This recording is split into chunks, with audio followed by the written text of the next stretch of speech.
will be there is a speech from Pak Rudi Lumanto as CISRT chairman, and then before that we have to play Indonesian anthem. So for the co-host, can you play the Indonesian national anthem, please?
Terima kasih.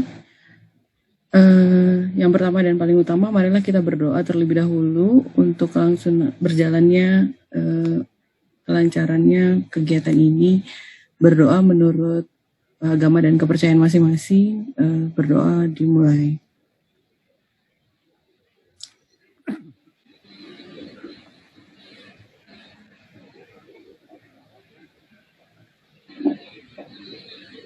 Berdoa selesai.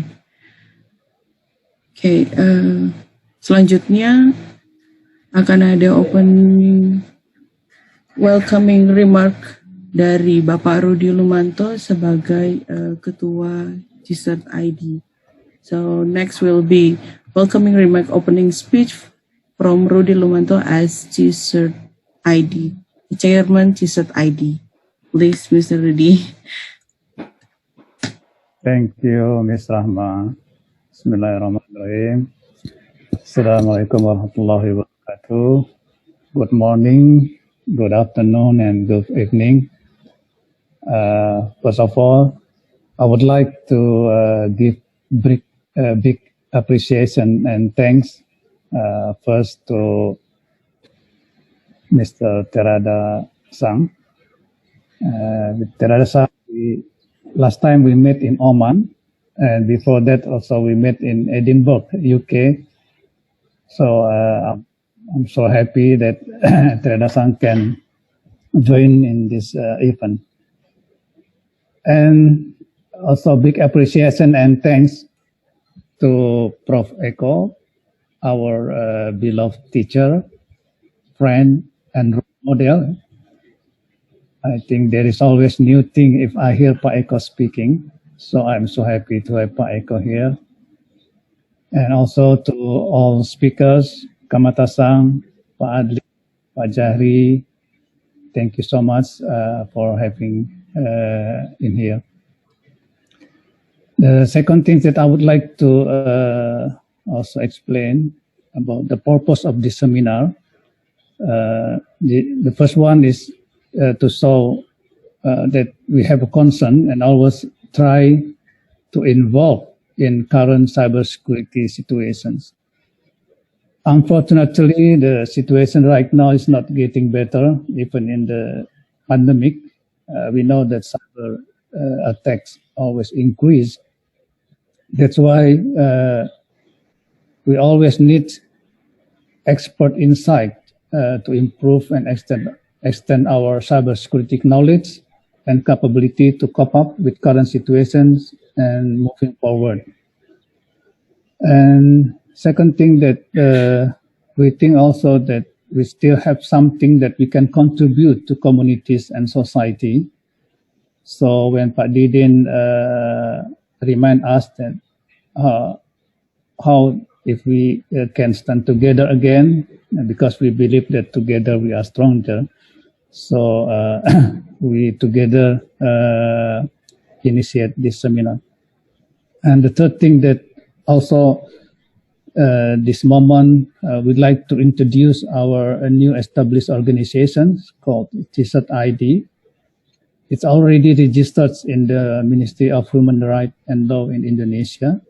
This is an independent cybersecurity resilient teams. The purpose is to also contribute to the community and society in improving the security awareness. So there is a CSIRT.ID and CSIRT. Maybe some of the participants a little bit confused. The CSIRT.ID is the organization name. It stands for Cybersecurity Independent Resilient Team of Indonesia. And CSIRT is the what's called the well-known term for cyber or computer security incident response team. Actually, CSIRT.ID based on this incident response activities. Yeah. So in CSIRT.ID, we have also some services that we give to communities like security awareness activities and threat intelligence report that we will publish annually, and also some kind of a monitoring services that everybody can later on access through the website.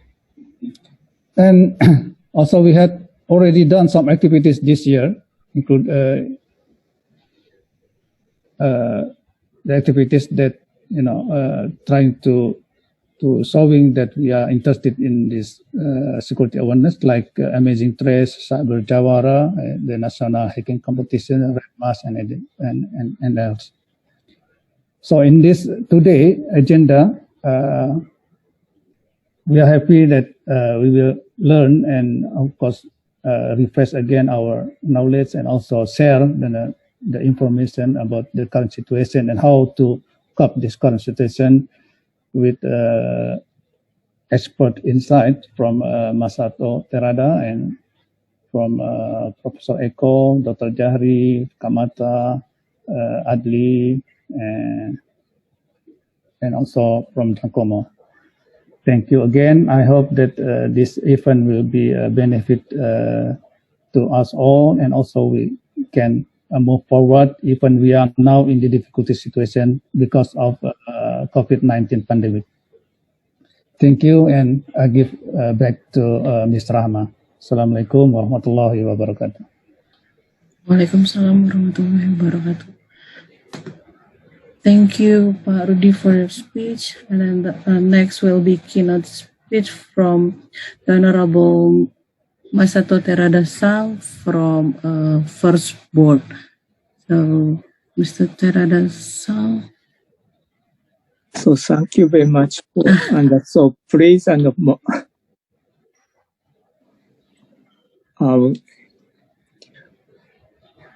sharing permitted my sharing.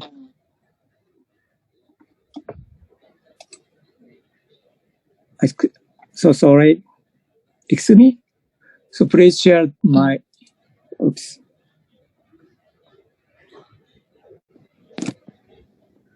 share my screen. You already can share. Please, another one. We already allow you to share. Oops. Oh, sorry. So I have a two account and Masato Terada.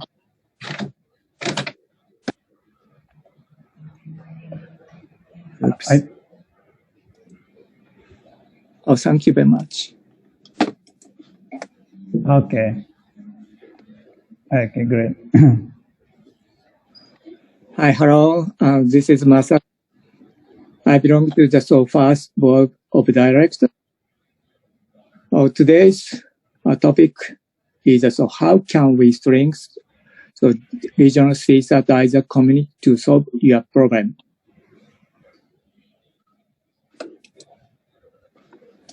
So at first, about me. So my name is Masato Terada. I'm a member of first board of directors. Also, I have many other hats. So Nippon CSIRT Association, Select Committee Chair, and the JP South CC, IPA, ICT ISAC Japan, and Chuo University, and Tokyo Denki University. So today is, my presentation is CSIRT and ISACs. And first question.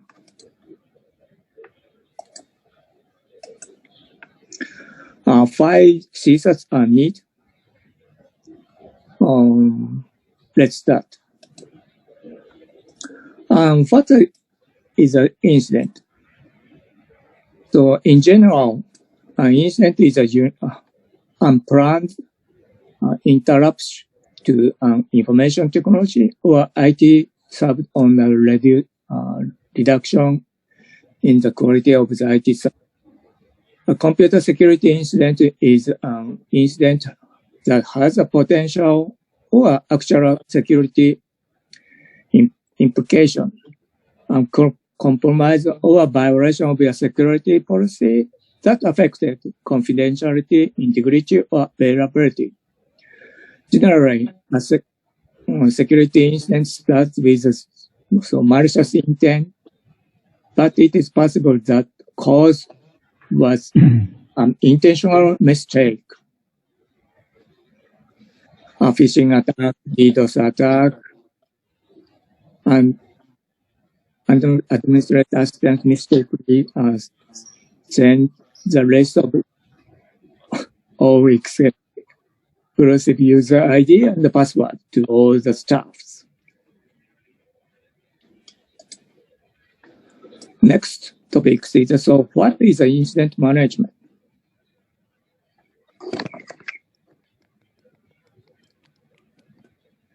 So incident management, sometimes I am referred to effort to the first detect and the identity and the incident, then triage and analyze, resolve, and prevent of recurrence of incident.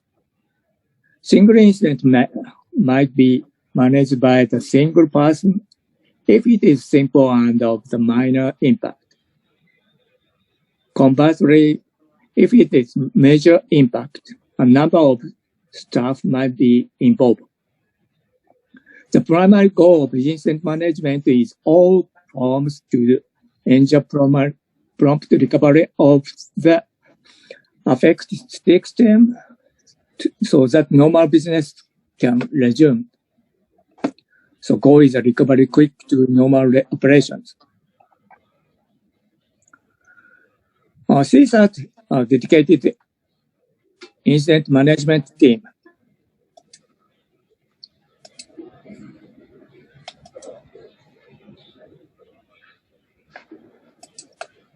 So CSIRT stands for the Computer Security Incident Team.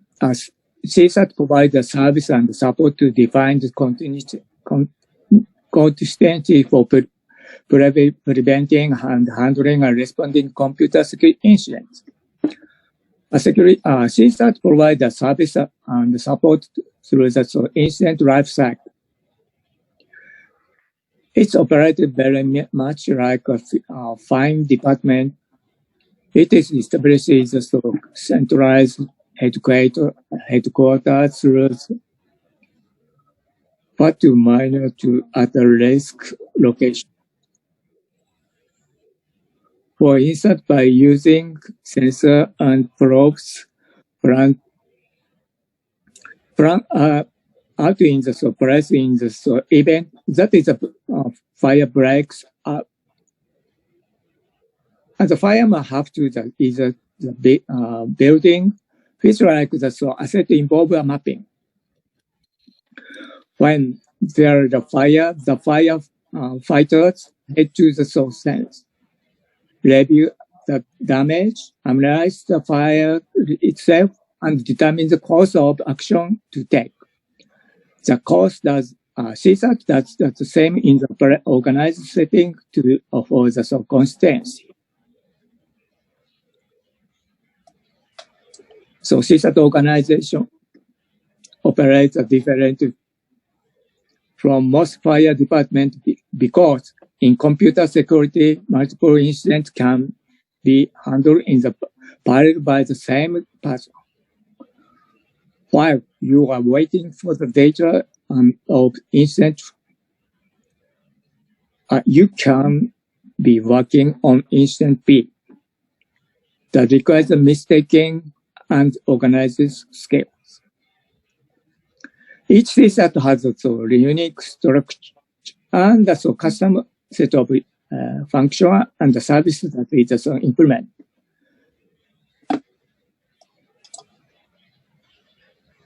CSIRT can comprise any number of people. You can have two teams of or team of 14, as long as the process is established and the structure.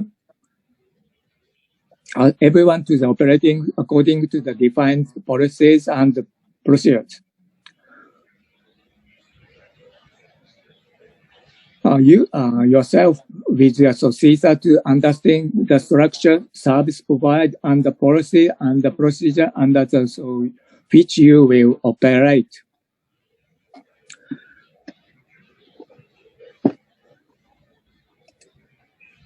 So consider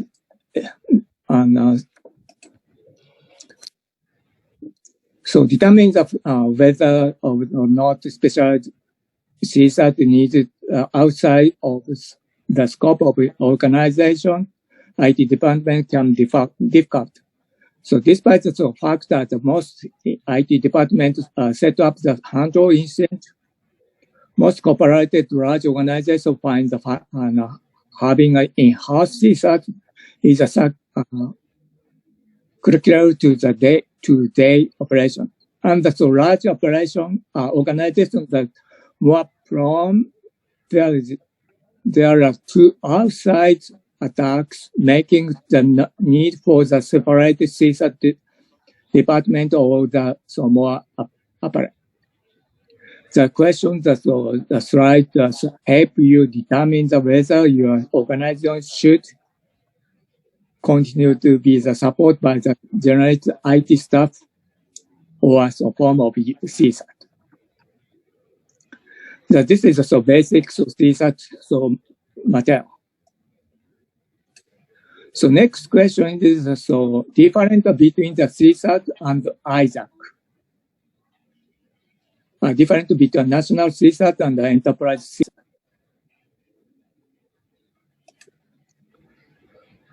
So I propose the 3 tiers model. Tier 1 is the bottom of the triangle. This tier requires the basic capability of cybersecurity. So second level is the requirement domain-specific capability for cybersecurity. So tier 3 is the top of the triangle, requires the cross-domain or regions of capability for cybersecurity. Map to the CSIRT, ISAC's national CSIRT. So 3 tiers Tier roles, Tier 1 is a CSIRT committee is a coordinator of security domain in a region and should support is improve the basic capability for cybersecurity by organization oneself. Tier 2, ISACs. So ISACs coordinator of a specific domain in a region and should support is improve domain-specific capability for cybersecurity. Tier 3, the national CSIRT plays a critical role in the enhancing and ensuring the protecting of critical national assets against the cyber threats.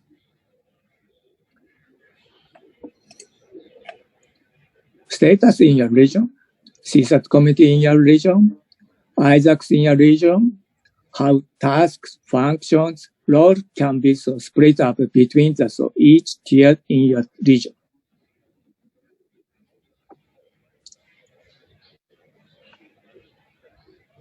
So next question is how can we strengthen the regional CSIRT ISAC community to solve your problem?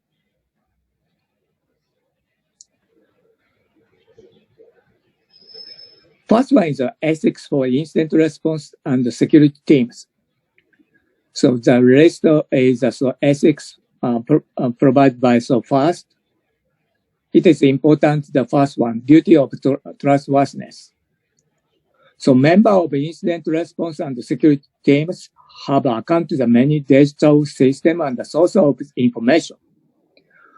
Their action can be changed over. A member of this profession, team members must recognize responsibility to their consistency and as a security professional, as well as to the wider society. The individual must also recognize their responsibility to their own well-being. Trust is a basic of many relation between the teams and is often required before the magical exchange of information can occur. The CSIRT ISAC community is built on the trust, on this trust. And it can only continue to function in this way if there is some reasonable level of trust between the teams. Trustworthiness means the team's members should only enter into the commitment that they can keep, believe the productivity towards other teams, and uphold the trust relationship they have with other teams. The trust relationship should be initially assumed and transit. Trust and fast use and enable trust of team that are trusted by other teams. Next one is code of conduct. This is provided by the Nippon CSIRT Association. This is the four code of conduct. First one is everyone's heroes. This is one should as a result of the reserved contribution to society and find solution to problems, volunteer without expecting any reward, and proactive and willing to act without being forced upon. So in Japanese, Anpanman is a famous of everyone's hero. Global, Avengers is everyone's hero. We see that. I think that everyone's hero and should be become everyone's hero. Next, important things are offline, online communication. Because regional activity is important to build a strong and trust relationship that help to the incident operations. Basically, team awareness is more important. So activation of the regional activity, such as a workshop on the symposium, lead to the team awareness because we encourage many problems to and resolve by our collaboration relationships. Team awareness is important to the ISAC's, CSIRT and the ISAC's community, I think so. So next steps of CSIRT, so ISAC communities. I propose two things. The build organizes CSIRT in many domains and many regions to keep the basic capability for cybersecurity. It may be like public healthcare or cyber hygiene. So next time to prepare provide cross-wise collaboration method to community, which joins many CSIRT ISACs to improve our capability and to respond to our emergency and cyber incident.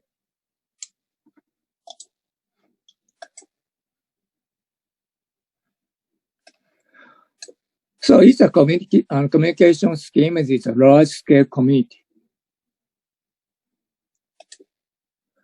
So last question. What's new activity to first under the new normal environment?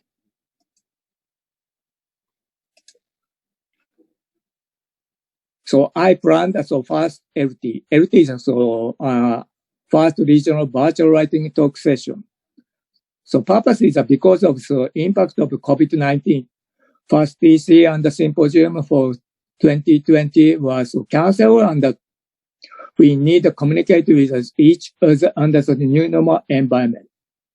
So regional virtual writing talk session is a good communication place for the first community. First writing talk is a new virtual event initiative to build a strong and trust relationship.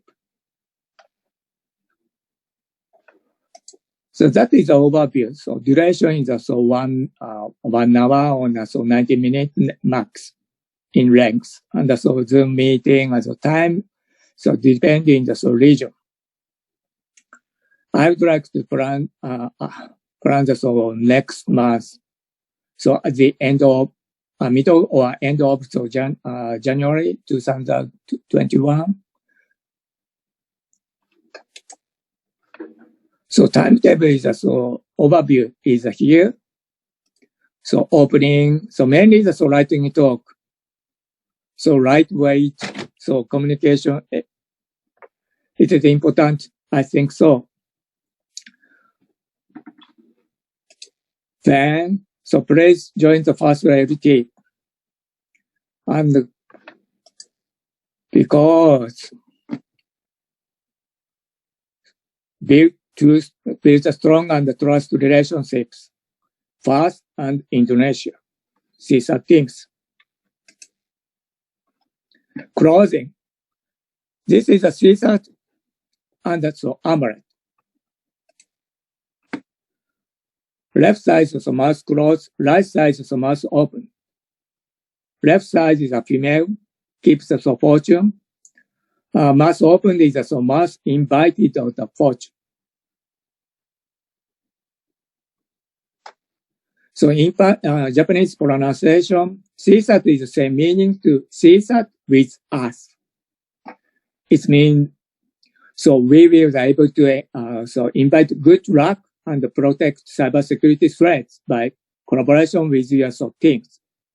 Because everyone's hero to help each other.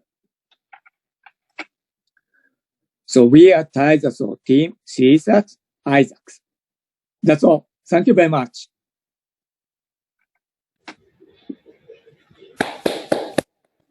Thank you, Mr. Terada. Thank you so much, Terada-san. So, jika ada pertanyaan dari peserta yang akan ditujukan kepada Terada-san, bisa disampaikan melalui chat box. Atau mungkin ada satu atau dua yang akan raise hand bertanya langsung. Dipersilahkan.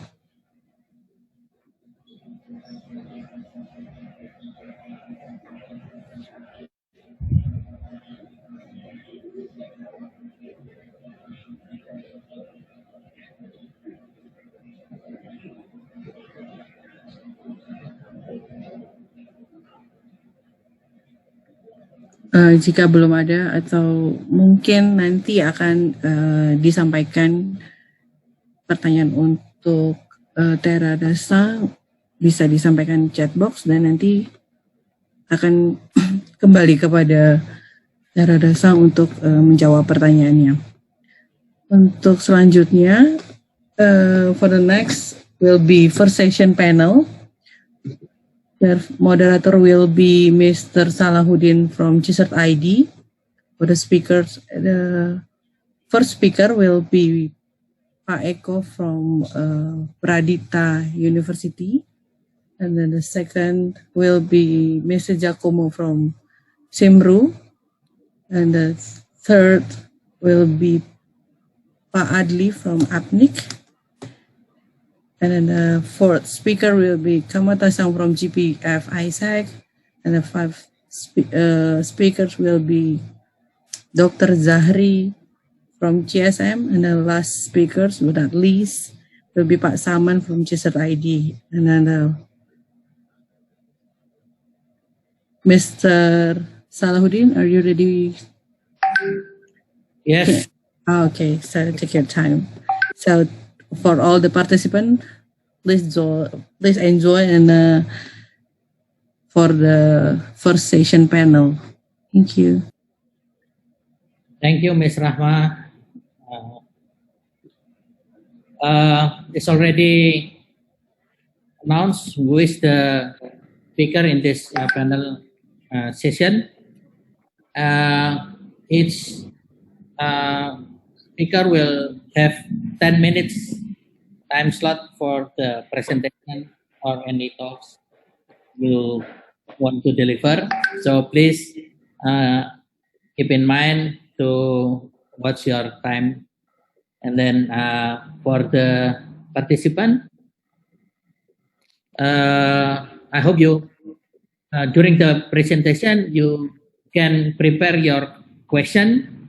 If you like to ask for something to the speaker, and then in the end of the panel, we will have the question and answer or discussion. That's the arrangement for this panel. The first slot will give to Prof. Ekoji as a rector of Pradita University. Are you ready, Prof. Eko? Yes. Okay. Of course. Thank you, Prof. Eko. Please deliver your speech.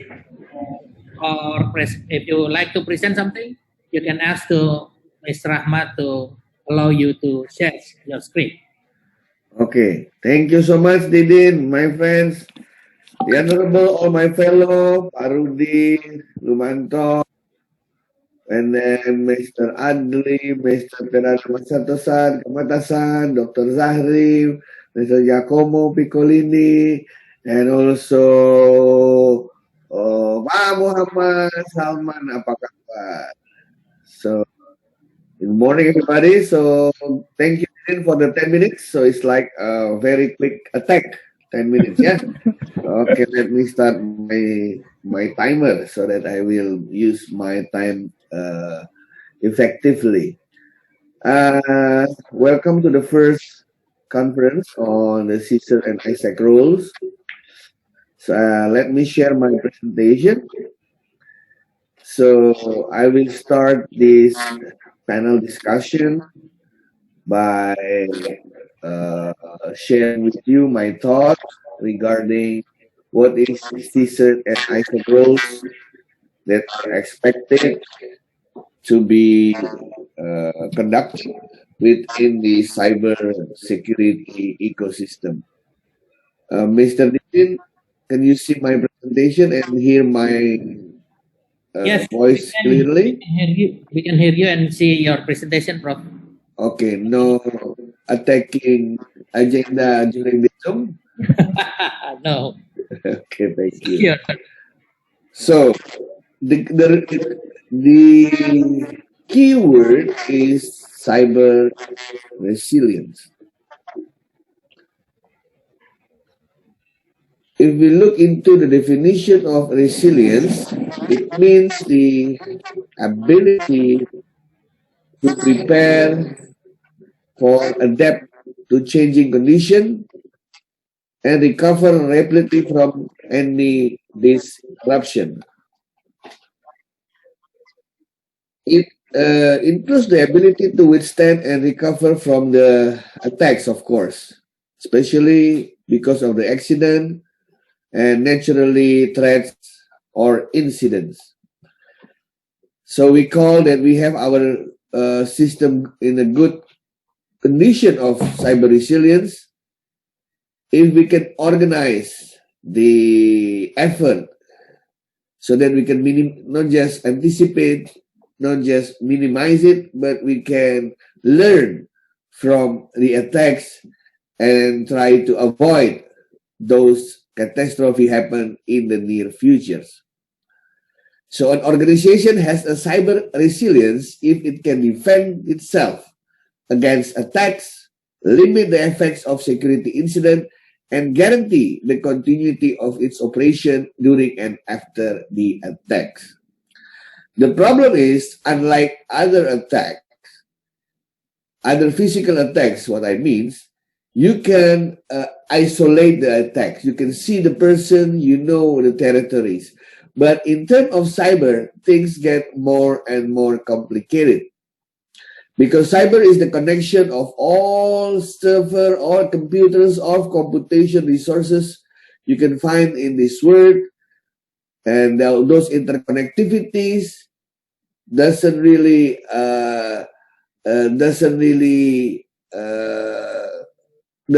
show its platform because it's borderless, because it's a global collaboration. So because of the territory, the ecosystem of the cyber consists of many people that are coming from different countries. So the attacker must use those characteristics to attack any organization. So as the defense, we also have to have the same paradigm, they have mindset, because they are working in collaboration, the bad people. So we have also to defend ourselves in collaboration. I think that is the message that the CSIRT and ISAC and today's webinar is trying to tell the world. Because the criminals work together, then we also have to work together to protect our valuable asset. The issue of cyber resilience is an end-to-end effort. It's not an isolated program. It's not an isolated effort. It is an end-to-end unstoppable activities 24/7. So by looking at that facts, managing security is an end-to-end effort. In the upstream, we have to make our people understood about the phenomena. The people literacy, people capability, and people information security quotient become most important factors to enable to anticipate or to take care of the resilience strategy. Organization culture in information security, for example, is something in the upstream that is very important to be addressed in any organization or in any society. In the midstream, we have a process how to anticipate the attacks, how to prevent the attack, how to react to the attacks. We are following standard, we are following procedures, we are following good practices. And in the downstream, we have so many technology. We have hardware, software, infoware, netware, sysware, and this is where CSIRT, CERT, ISAC, government institution to defend the cyber attack have to work together in collaboration. And of course, all of the industry, vendor, and international institutions are also there in the downstream. This is what I call as the end-to-end ecosystem. So people, process, and technology have to work together to make our resilience strategy effective. Now, CSIRT and ISAC. How to make those two or one event or one object or one initiative become effective? Number one, you have to work in an egalitarian method, because in the computers, in cyber society, everybody is the same. Everybody have the same opportunity. Everybody have the same access. You have to work in the inclusive method, because if you are trying to become exclusive, then you will become the target of an attack. Hackers working in a very fluid and agile activities. It means you have to work in a non-bureaucratic process. And how to make every country can work with other countries.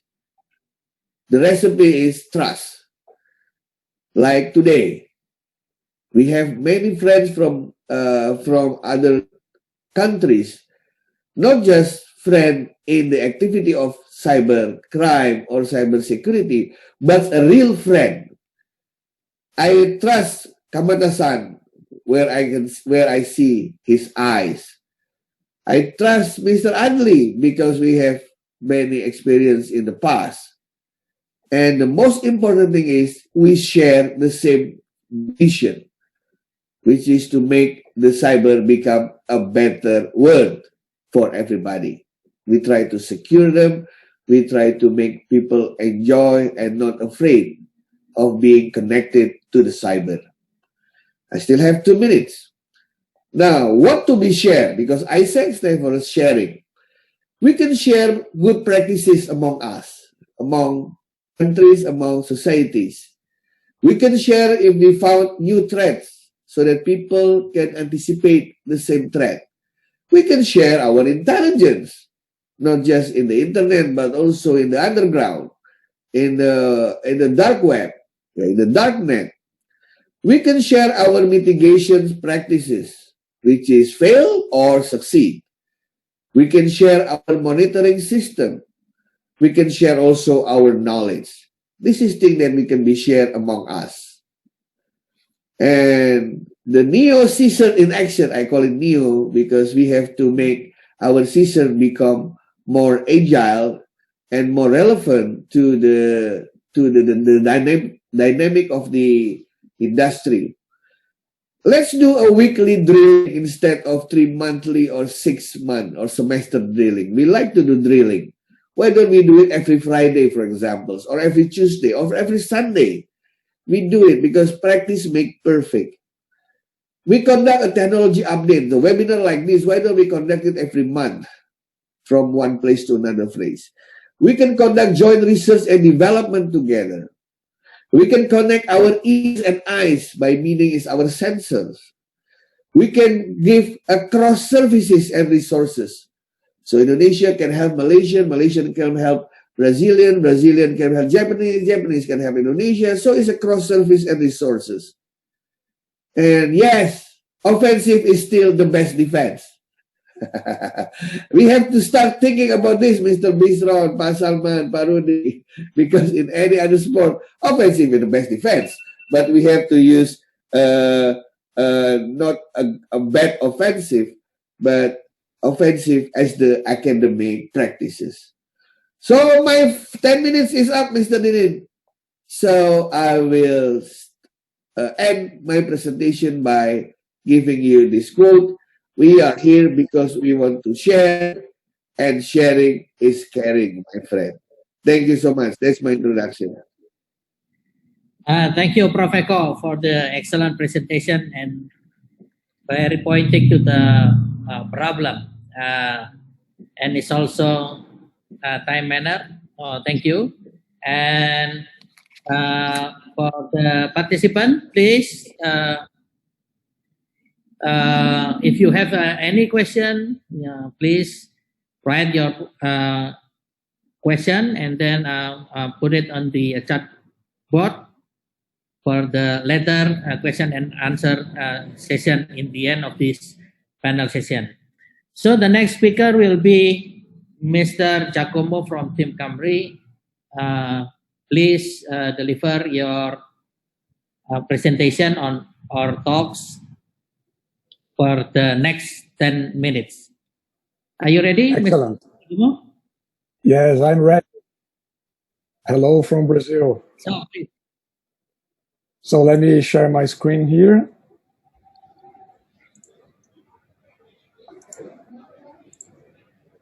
All right. Can you see my screen? Yes.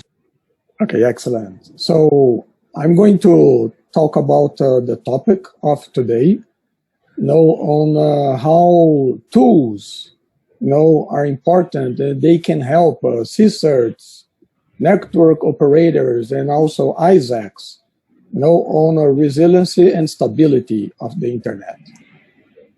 So my name is Jacomo. I live in Brazil, and I work for Team CYMRU, where I'm responsible for the community services. I'm also a First.org liaison, and I also represent Team CYMRU in First.org and CISRT.org. And one of the things I do on my job is the interaction with certs. Team CYMRU, if you never heard of us before, we are a IT company, intelligence company, data company, and we have a mission that goes very much with, what Professor Echo said.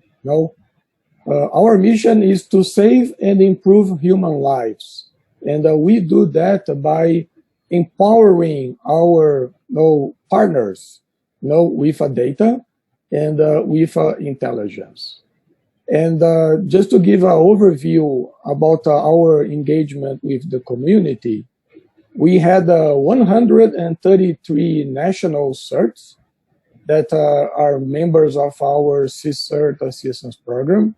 And I'm very happy to be here today, because CSIRT.ID joined it, a couple of weeks ago, and they are the member number 131. So congratulations, and we look forward, to engage with, CSIRT.ID. We also provide, services, community services to thousands of networks globally, depending on the type of service they have interest. And our free tools that are available to the community receive several millions of queries per day, right? So I think that goes with one of the topics of today of resiliency. It is related also for the usage of all resources that are available to you, right? So resiliency, we need to understand one thing. The perimeter that we learn when we start studying IT and the network topology, the perimeter is over now, right?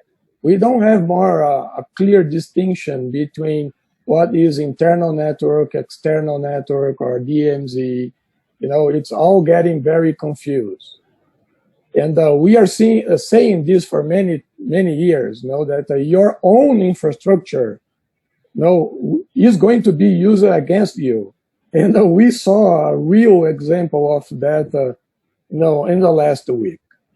And it's becoming very common for, a situation where companies, and organizations, they don't know all the assets that they have.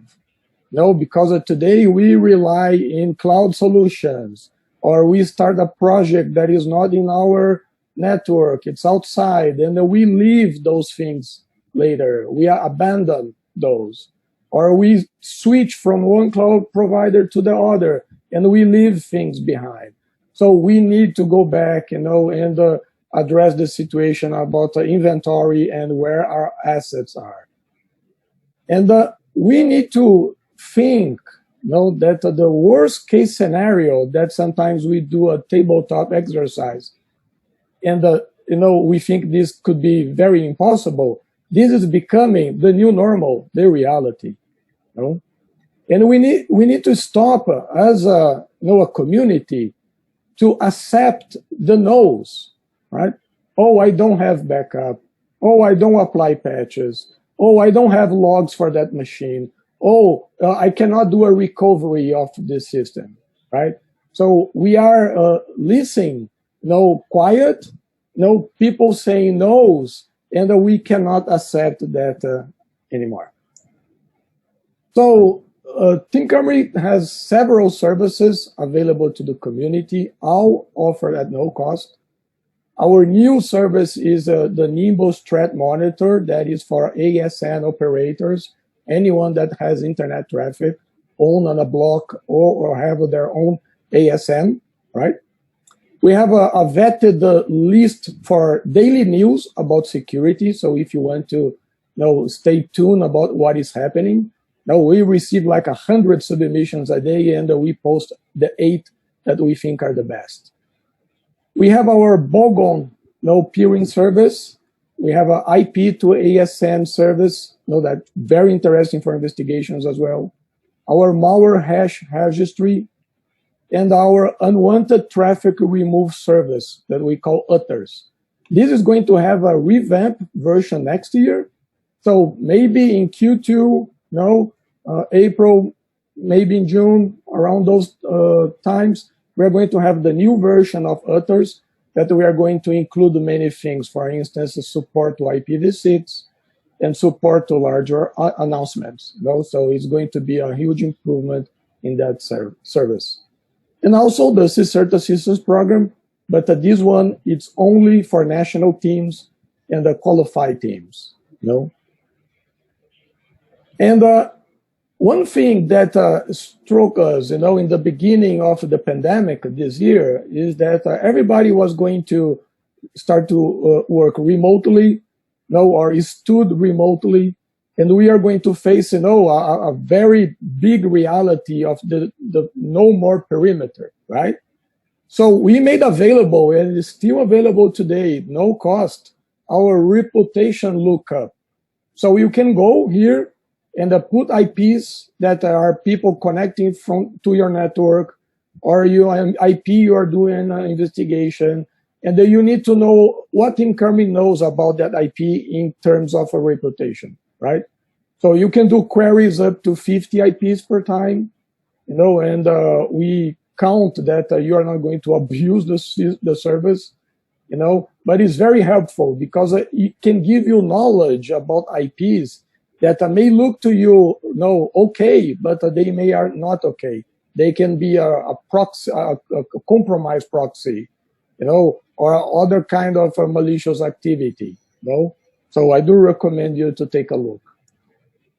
And our Nimbus Threat Monitor, it's a very, very interesting tool based on Elastic and Kibana, where you're going to have close to real-time data, about IPs in your network with issues, right? So if you are trying to do, mitigation or understanding what is happening on investigation, or just the monitoring, this is a tool that applies to SOC teams and NOC teams, and also CERT teams. We do have a CSIRTs that use these two. And of course, because of the type of service, we do have some legal paperwork that we need to sign to protect data, protect the user, and the usage, of everything. So it was a short overview about what we do, and my final word, is that we need to work together and cooperate more, because of the challenges that we are facing now.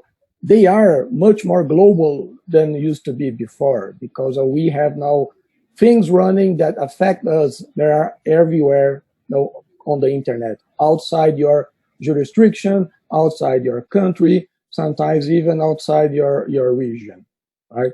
So I thank you very much for the invitation, and blessing.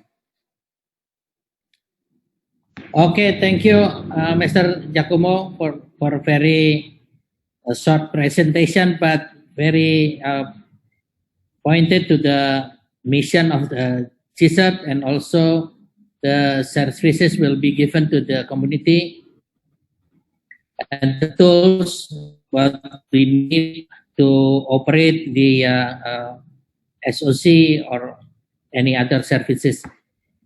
So we also thank to you, to Team Camry, because we are now already as a member of Team Camry, and we have some collaboration, and we like to also inform you that we already have the Kibana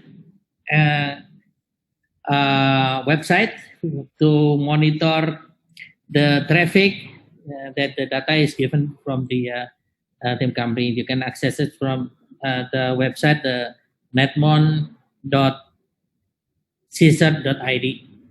So it will be open to the public, but we have to consider some data is still confidential, to keep it confidential. So thank you again, Jacomo from Team Camry, for your presentation. And the next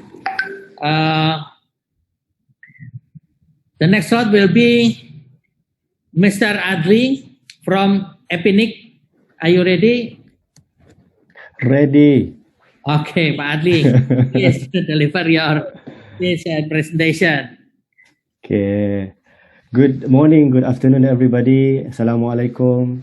Thank you, Pak Didin, for the opportunity. And then I'm really happy to see all of my friends. What's really amazing is that we never planned for this presentation, but somehow everybody's presentation fits one another. So you will see my presentation that I will echo Prof. Echo as well as Jacomo on the importance of having these capabilities. So my presentation today will be looking more into the capacity building. I will share one experience that we have this year in doing training on one popular topic. So I will mention that shortly. As Pak Didin mentioned, I work for APNIC here in Brisbane. We are the regional internet registry, but we also work with a lot of the CERTs and the community in helping them to do security. In my presentation, I have a lot of pictures from Indonesia. I'm very sad that I cannot travel this year. Maybe you can guess where the pictures were taken. So the security ecosystem is very important. I think there is no doubt the role of CSIRT and ISAC is very important, but we all know now that CSIRT or ISACs alone cannot do everything. So it's up to the organizations and individuals to help strengthen overall security. So all of us here should go beyond just attending sessions like this. We have to actually go back to our own organization and help improve security. And this is the problem, I think. Also in the security ecosystem, there is a lot of interdependencies. So even if you are secure, but if your upstream provider is not secure, the cloud provider, the DNS provider, the routing provider from ISP, if they are not secure, indirectly we are impacted. I think this is the biggest challenge in doing security since we started using the internet. So everybody have to be secured, everybody have to be helped and assisted. In becoming resilient, I think the key problem still until now is lack of awareness. I have been doing a lot of engagement as well as my other friends, where the main struggle is always to create awareness, because people will ask, what is the problem? I'm fine. I've never been attacked by ransomware or malware, so I don't see any problem. So convincing people that there is a problem and you have to act now, that is a big issue, because sometimes it's not up to you, it's up for the management. Second thing is that if you have awareness and urgency, you may not have capabilities. So people will say, but I don't know how to do this, right? Can you teach me how to do this? All these tools that you mentioned, I still need to learn them. So I've seen situation where you have a CERT or a CSIRT, and congratulations on CSIRT.ID, that can provide threat intelligence, but the organization who are receiving this information say, we cannot use this because we don't have controls in place. So if you give us the DNS, that list of DNS that are malicious, we cannot apply it to our network because we don't even have our own DNS, right? So capabilities is very critical, everybody.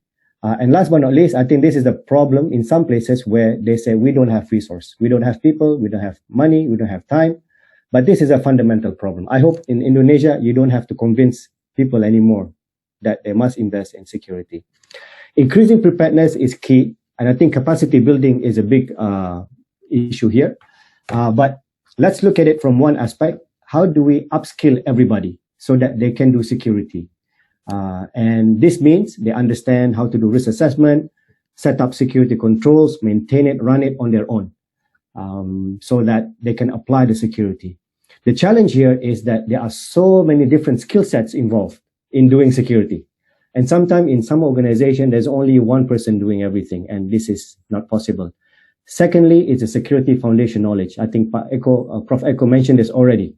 There are different kinds of knowledge that you have to know, right? Even the things that Jacomo was mentioning, malware hash and APIs and things like that. If you're not familiar with that, or if you haven't spent time in security long enough, you may not be familiar with that, and therefore you have to learn it from scratch.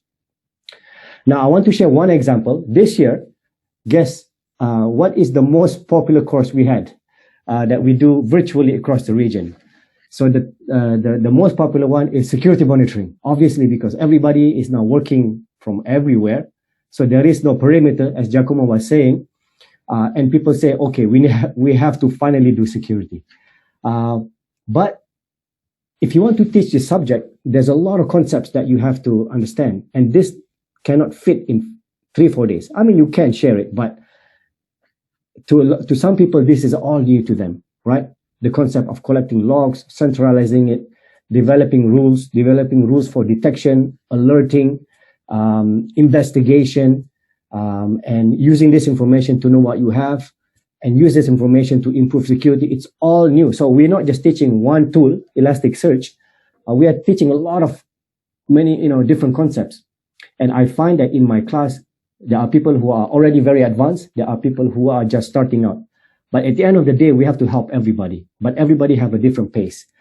The second part is the tooling. Of course, we use Elasticsearch for this, but you can use any tool actually. And it depends on the type of organization. Some of them say we can just buy commercial ones. Some of them said we don't have money, but we want to have open source tools. But still, you have to learn the tools. That's my main point there. So the challenges that I find is the foundation. How do we get people up to speed with everything? The tool, right? Being familiar with different kind of tools. Elasticsearch is not just one tools. There are tools for shipping the logs, processing the logs, and so on and so forth. And then the other challenge is the skill set. So you need system administration, right? How to deploy systems, how to install stuff, monitor, maintain, put things in production, plan for things, scripting for playing with APIs and things like that, data analysis, forensics, and so on and so forth. And all this take time to develop. So my point here is that the training is just the beginning, right? In my case, I think in some of other speakers' case as well, we have the experience of 20 years in security. So all of this, is easy for us, but for those who are new to the field, it will take a lot of time to develop. So I think this is where we have to rethink how we do capacity building. And I think there's a huge opportunity here. So teaching people not just the what, but also the how to do it. And education plays a big role. And I think CSIRT.ID has a big role here because maybe the other certs is focusing on critical sectors, but there are also other businesses that can benefit for some of this learning. But I also want everybody to think about what kind of activities we do. Pak Eko or Prof. Eko mentioned some good activity, some suggestion. Why not do things every week? Why not, have more frequent event that we can do follow up on organization and individuals, so that we can do this together. I don't have a fixed solution, but I just think we should do more and change the way we do things from an annual event of a drill to something more regular for everybody and maybe something more targeted. So with that, I would like to end the presentation. And if people have any questions or feedback, would be happy to discuss them in the discussion section. Thank you very much for the opportunity. Thank you, Pak Adli, for the kind presentation. You remind us how the importance of to keep learning every time, to keep update the knowledge, and to keep maintain our capability to deliver the continuous services to the community. I am agreed to you that the education, the trainings is only the beginning of the journey. So we will keep that in our mind. Thank you for your presentation. And I hope that CSIRT.ID for the next year will be registered to the APNIC membership. Because right now we don't have any resource yet, so we trying to apply some IP addresses, new IP addresses allocation, so that we can register to the APNIC services and membership. So the next presentation will be Mr. Kamata from GPF ISAC. So Kamata-san, please deliver your Doraemon magic. Okay. Thank you very much for inviting me here today. So I'm wearing the sunglasses so that no one can identify if I am sleeping or not. So my presentation is talking about ISAC Information Sharing and Analysis Center. That is what we do in Japan. So in the previous presentation sessions, every presenter said the current cyber threat situation, what we do, and also talking something about the training. So that's what we are actually doing as Financial ISAC Japan. So from the talk about some issues. So once you start running the cybersecurity, everyone recognizes that it is hard to understand what is cybersecurity and what to do, who to ask. And if you ask some questions to many people, everyone answers different things. So if you ask the same question, even Jacomo, Adli, Rudi, maybe three of them answer the different ways. But all of those answers are actually the right answers. It is your duty, which one is the right answer for you. So from my 20 years of cybersecurity experience, understanding cybersecurity is really hard for everyone. And you really need to take some long years to understand that. But you have people you can ask, and you have people you can ask for help, or you can consider to collaborate others to improve your cybersecurity skills and capabilities. For the second issues, many people ask me what to do. So someone says try to do the network monitoring. Someone says log analysis. Someone says malware analysis. Others says maybe forensic investigation. Someone says you get training. Someone says go to the news site every day and look the news source every day. So even if you try to read some books, those books says so many 500 different items suggested. If you go to some cybersecurity framework, it also says long things that is hard to understand. So everyone, actually, if you are just started running cybersecurity, or if you are thinking about how your organization more secure, it is really hard to know what to do for the cybersecurity matters. So even in Japan, financial institutions or any Japanese companies always ask me, can you give me some checklist what to do? So I can give them some kind of a checklist, but it's always like 500 pages or 1,000 pages that they never read, or they never try to solve the checklist forever. So it is really hard. So also when you ask try to ask some consultant or security vendors, some providers, can you help us cybersecurity? And I saw many people really struggling to make the consultant understand what is our organization is doing. So, you have to understand that you are only people the understanding about your organization. And therefore, doing some cybersecurity effort, someone from your organization can implement good cybersecurity activities in your organization. So these are the issues of the cybersecurity activities naturally around the world. So idea of ISAC is ISAC coming from the sort of they try to solve these issues. So number one of the idea of ISAC is collaborating with others. So every organization, every bank, every government, they don't have enough IT budget. They don't have enough security budget. They don't have enough security experts. So why don't we think about collaborating each other between organizations or companies or government agencies? So by doing that, we can rely on others' effort to know something new or try to do something, or even we can drink together or we can talk together. We can discuss. So the collaborating with others is one of the very important part of doing cybersecurity as organization. So also the second idea of ISAC is helping each other. So sometimes I help someone by providing some information or some result of malware analysis, some insight or something. But I always ask others, everyone, to help me for getting some information or some knowledge, some product information or anything. So the concept of the ISAC, we always have the mindset to helping each other.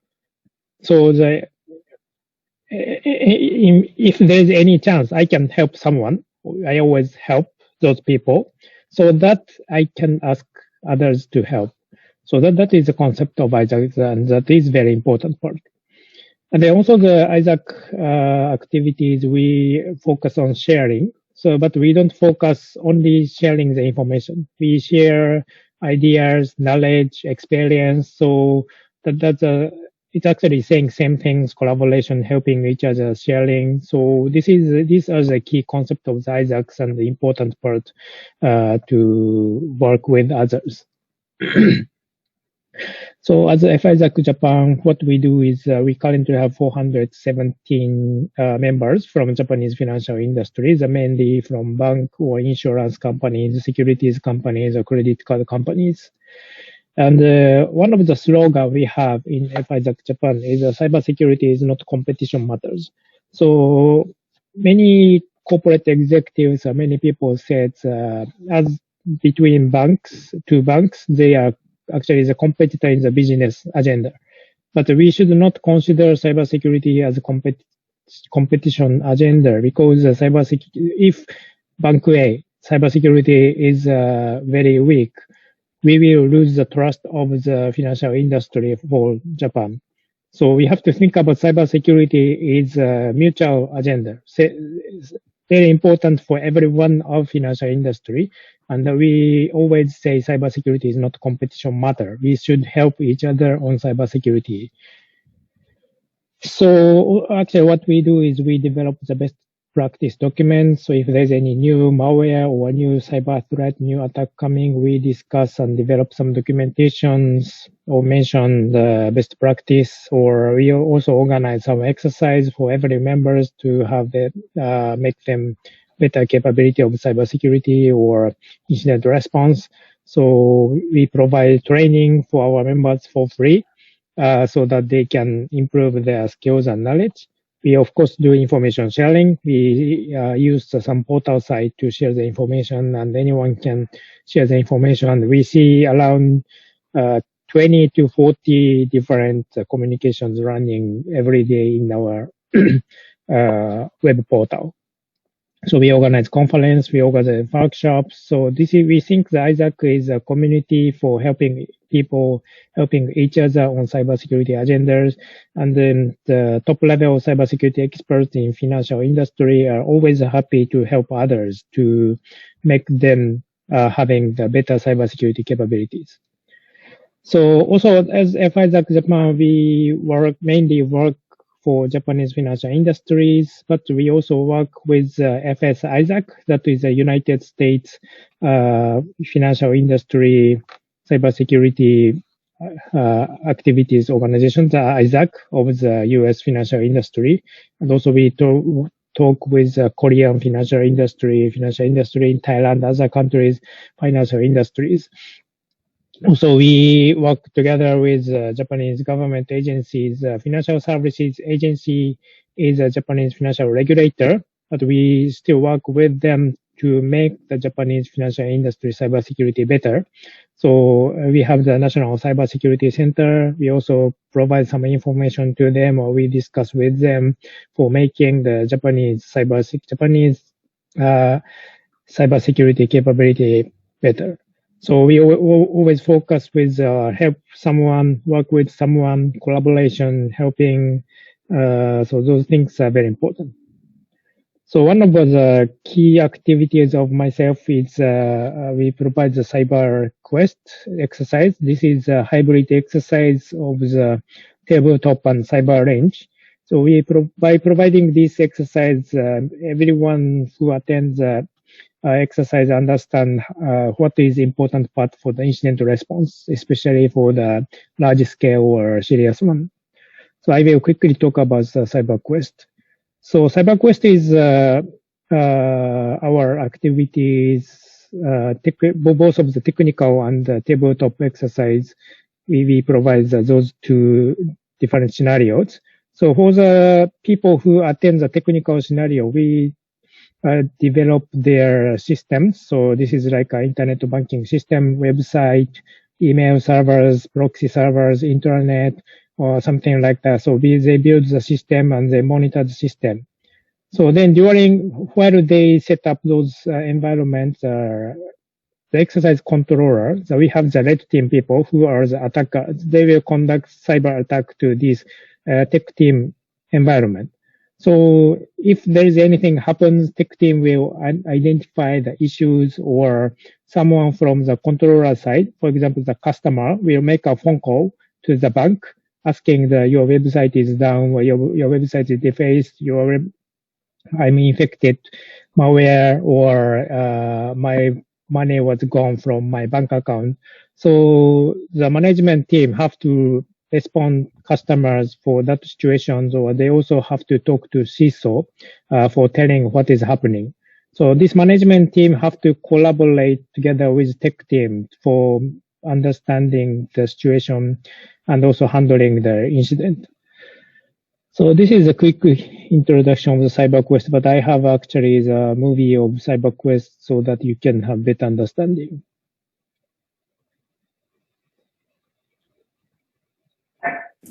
基礎投稿がターゲットの、攻撃予告が来ておるという連絡の第一報です。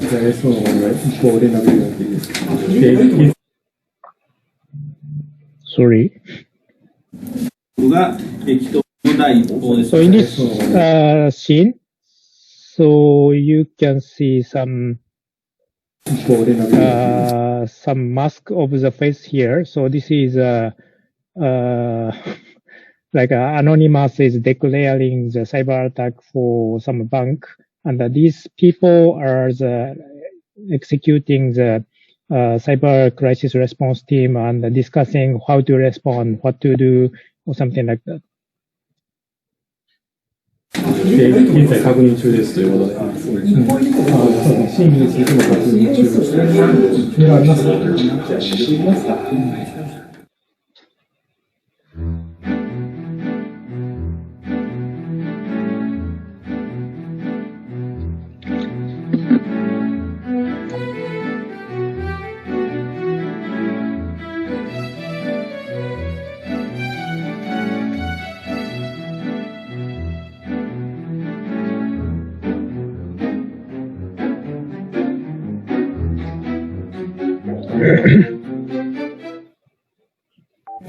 現実に即した形で、まず最初に、自分がいるディレクトリを確認して、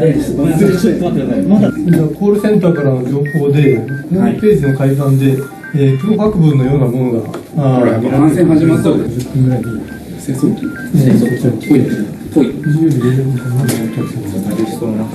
マルウェア感染が確認されました。どこですか？来ないですね。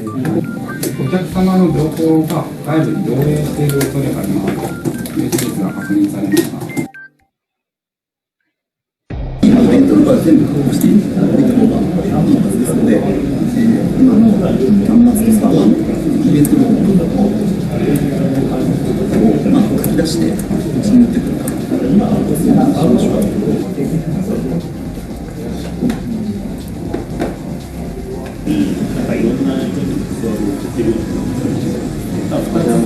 ブルートフォースでやられてる感じですか？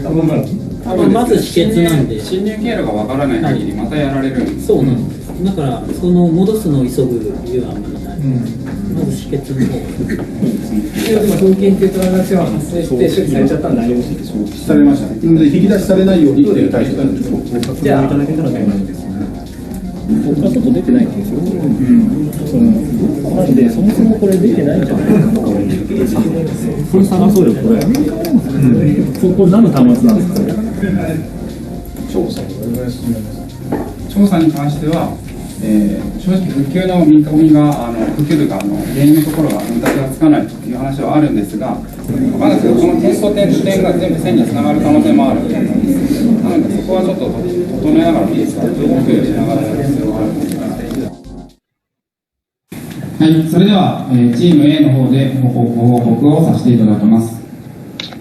次はインターネットバンキングによる不正送金でございます。こちらは大きく4件発生したということで確認をしています。復旧のめどに関してですけれども、ウェブサイト、およびインターネットバンキングについては未定の状況でございます。皆様にご迷惑をおかけしました。深くお詫び申し上げます。で、誠に申し訳ございませんでしたって言ったら、みんなで立って、平素より、並行ご利用のお客様、並びに関係者の方々に多大なご迷惑をおかけしましたことを、心よりお詫び申し上げます。誠に申し訳ございませんでした。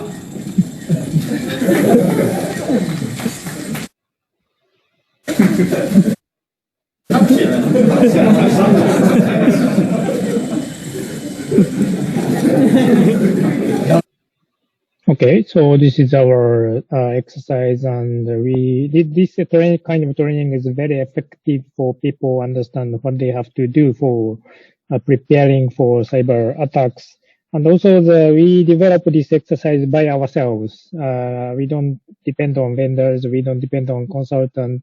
So as the Financial ISAC Japan members develop all of this exercise and conduct it and ask other members participate in the exercise to understand the things.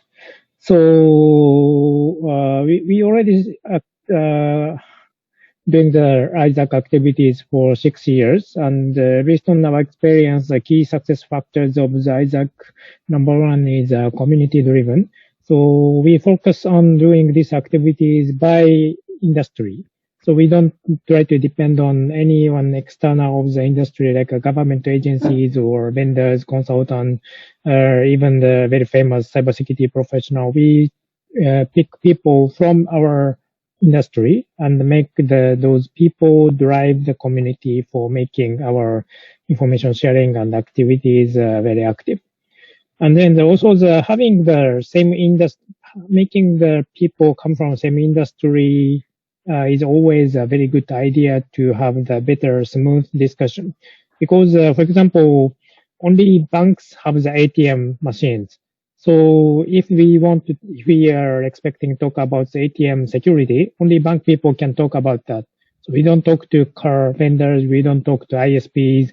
So if we have a group of the people come from the same industry, they have the same similar environments, similar systems, similar like regulation, law, similar situations. So it's always better discussion is running.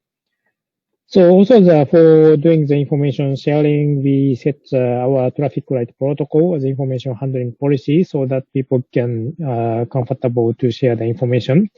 And every one of us presenters already mentioned that building the trust relationship is one of the most important part of the doing ISAC activities. So that's all of my presentation. Thank you very much. Thank you, Mr. Kamata-san, your fruitful presentation, and allow me to quote and underline your message that cybersecurity is not about a competition, but it's all about collaboration and helping each other, because the capability and resources are always limited to answer the challenges that are not limited, but unlimited challenge in cybersecurity. So thank you for your presentation. And the next, I will give the time to Dr. Zahri from Cybersecurity Malaysia. Cybersecurity Malaysia is one of our mentor in this cybersecurity along the time for the past 10 years in this area for the CSIRT.ID from the beginning. So please, Pak Zahri, to present your to deliver your presentation and speech. Bismillahirrahmanirrahim. Before that, can I have my slide ready? Sure, wait a minute. Yeah.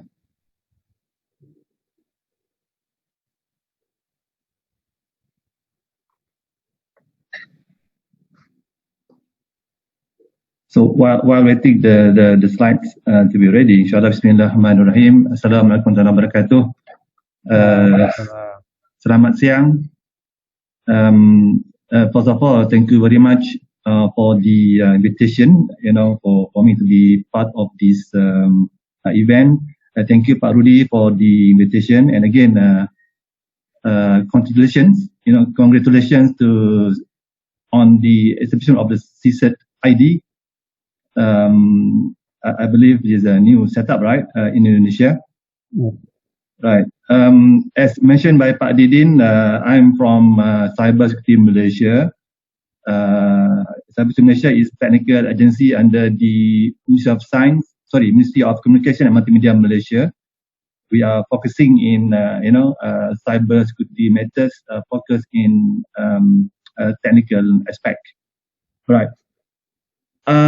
Well, next slide, please. I will talk from the perspective of critical infrastructure, environment.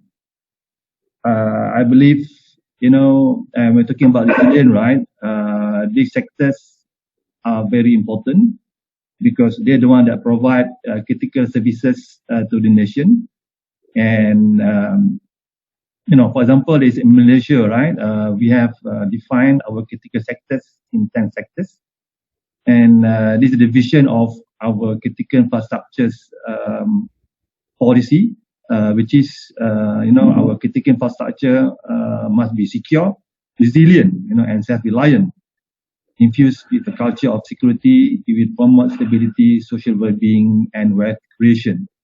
So I believe this is very much in line with the theme of our discussion this morning. Next, please. If you talk about cyber threats, right? As you can see here, cyber attacks on critical national infrastructures are increasing, right? You name it, right? There are many, cyber threats that are targeting our critical national infrastructures. Next, please. And next is about ransomware. It's on the rise, right? everyone, I believe, is affected by this ransomware.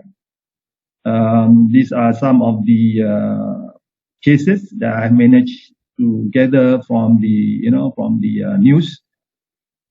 Next, please. Now, this is about new challenges that we are facing now. The industry 4.0, right? We're talking about devices talking to devices. Normal people talking to devices. Now, devices are brilliant, they are intelligent. They can attach or link to other devices. So I guess this will be, new challenges that that we are facing right now. Next. Well, in Malaysia, right, we talking about CSIRT or certs. We have these services called MyCert. I'm sure Adli very well aware about MyCert. We provide incident handling, cyber early warning, technical coordination center, and we have cyber threat center. So these services run 24/7. And people can contact us either via email, via phone. We have hotline and so forth. Next, please. Yeah, this is the one that I mentioned just now, where people can contact us either via hotline numbers, by email, fax, handphone, and so forth. Next. Well, this is incidents that has been reported to Cyber Indonesia in year 2020. The data are here from January until October this year. As you can see from the slides, the top 3 incidents: fraud, right, intrusion, and cyber harassment. So I believe everyone here facing the same issues here, talking about fraud, right? In the country, I believe this will be the the number 1 incidents facing by the internet users. Next, please. This is some cases that have been reported to us. Just an example here. For example, ransomware incident in Malaysia, right?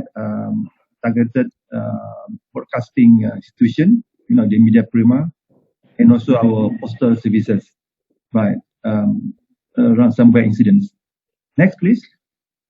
Next is about another, incidences, business email compromise, basically targeting CEOs, financial controllers of, institutions, and also data breaches here, targeting a public university in Malaysia, and also targeting our, one of our national carrier, Malindo Air. And some of the incidences depend, right?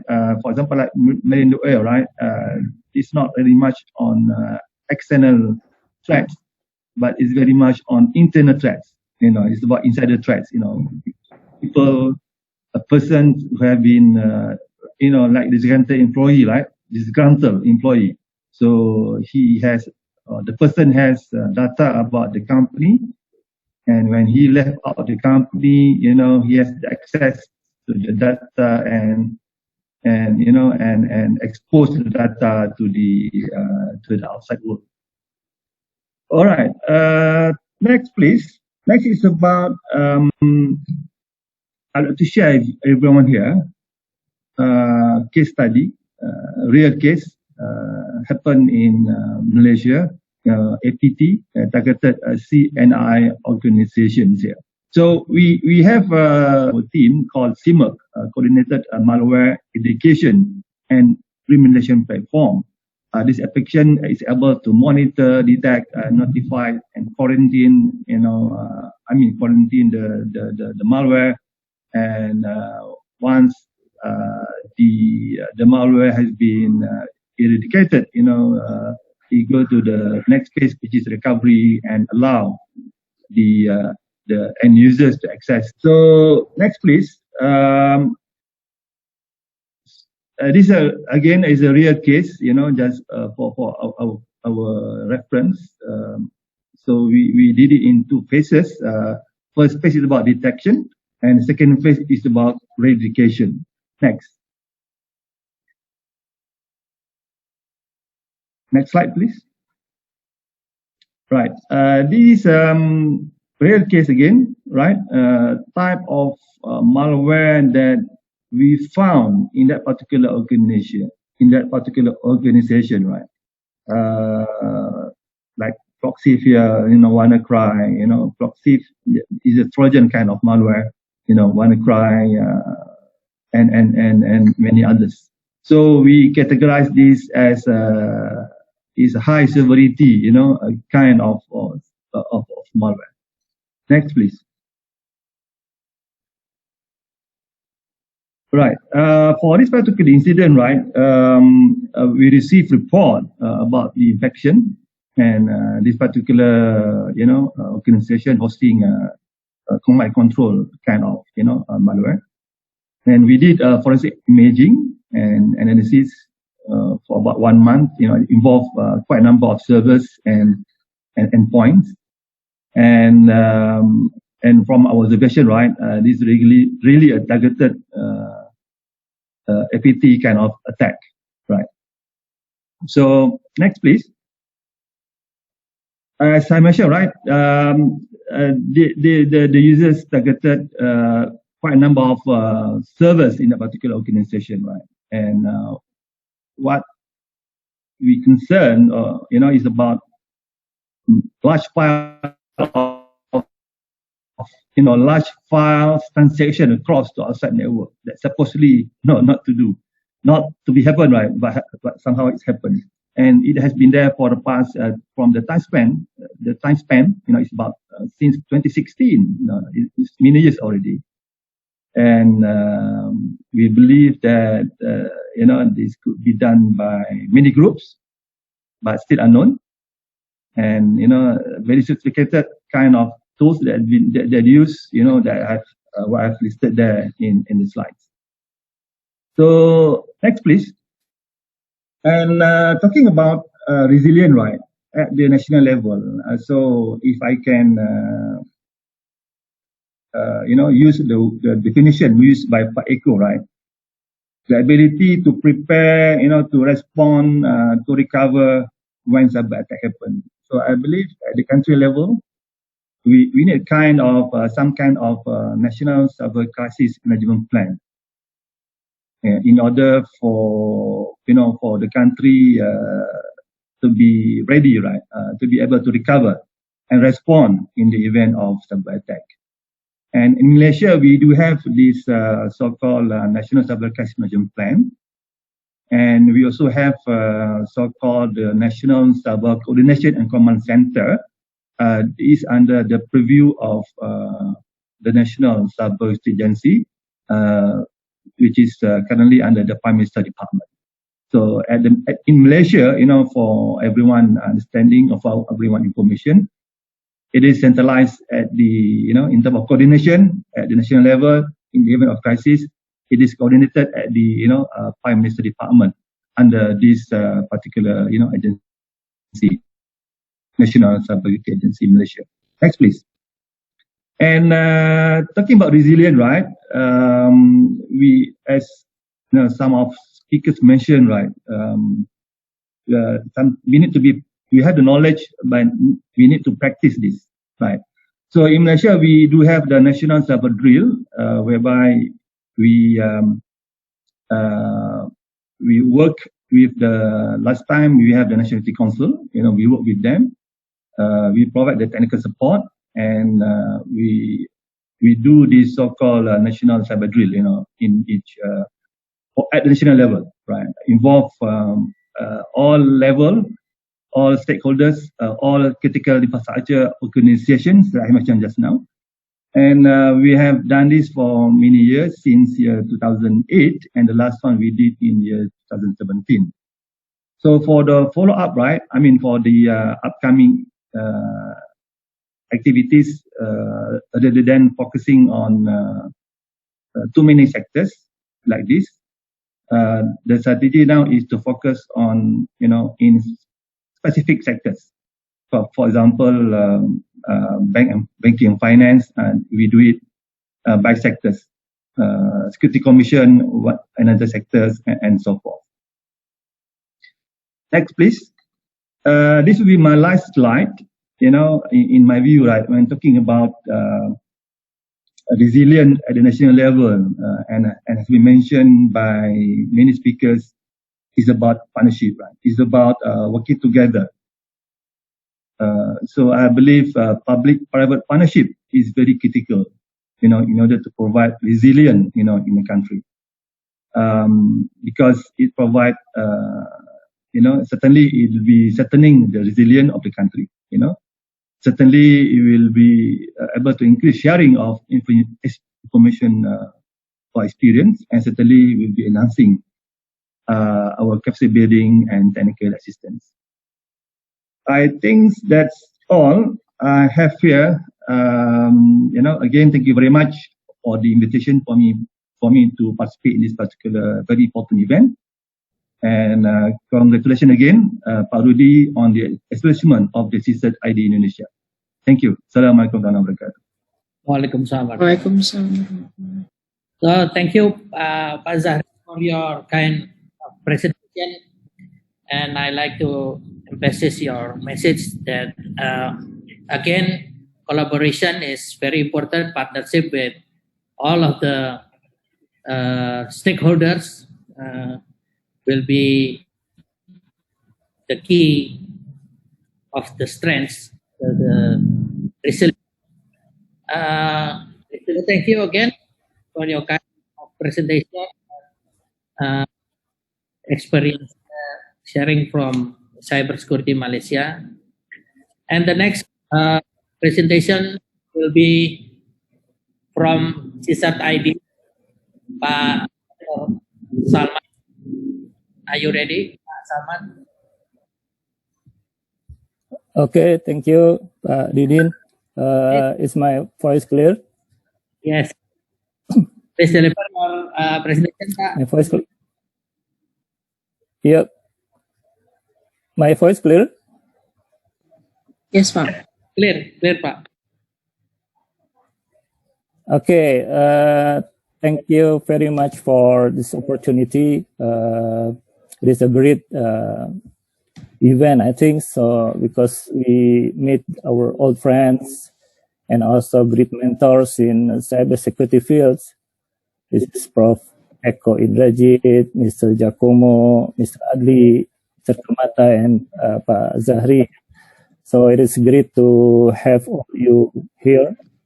Actually, I like the words as mentioned by Terada-san, that everybody is a hero. So, which means all of us in this room, webinar has the same opportunity to contribute to improve the cyber resilience capacity. Okay, I will continue my presentation. So this is just a short introduction. So for detail, you just capture this QR code. For those who would like to send me secure message, secure email, just use my PGP key, my public key, and so on. Okay, so before we start, so this is lucky for me because I'm the last in the last session, because the most important things, the most substantial things in terms of the cyber resilience have been delivered by the previous speakers.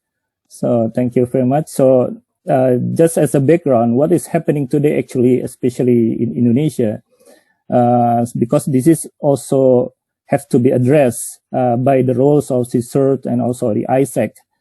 The first, this is what we have seen today, that we have a massive digital transformations, and also people said that the COVID-19 is the accelerator of the digital transformations, because everybody now is going digital, and so many activities are shifting to the network, to the internet.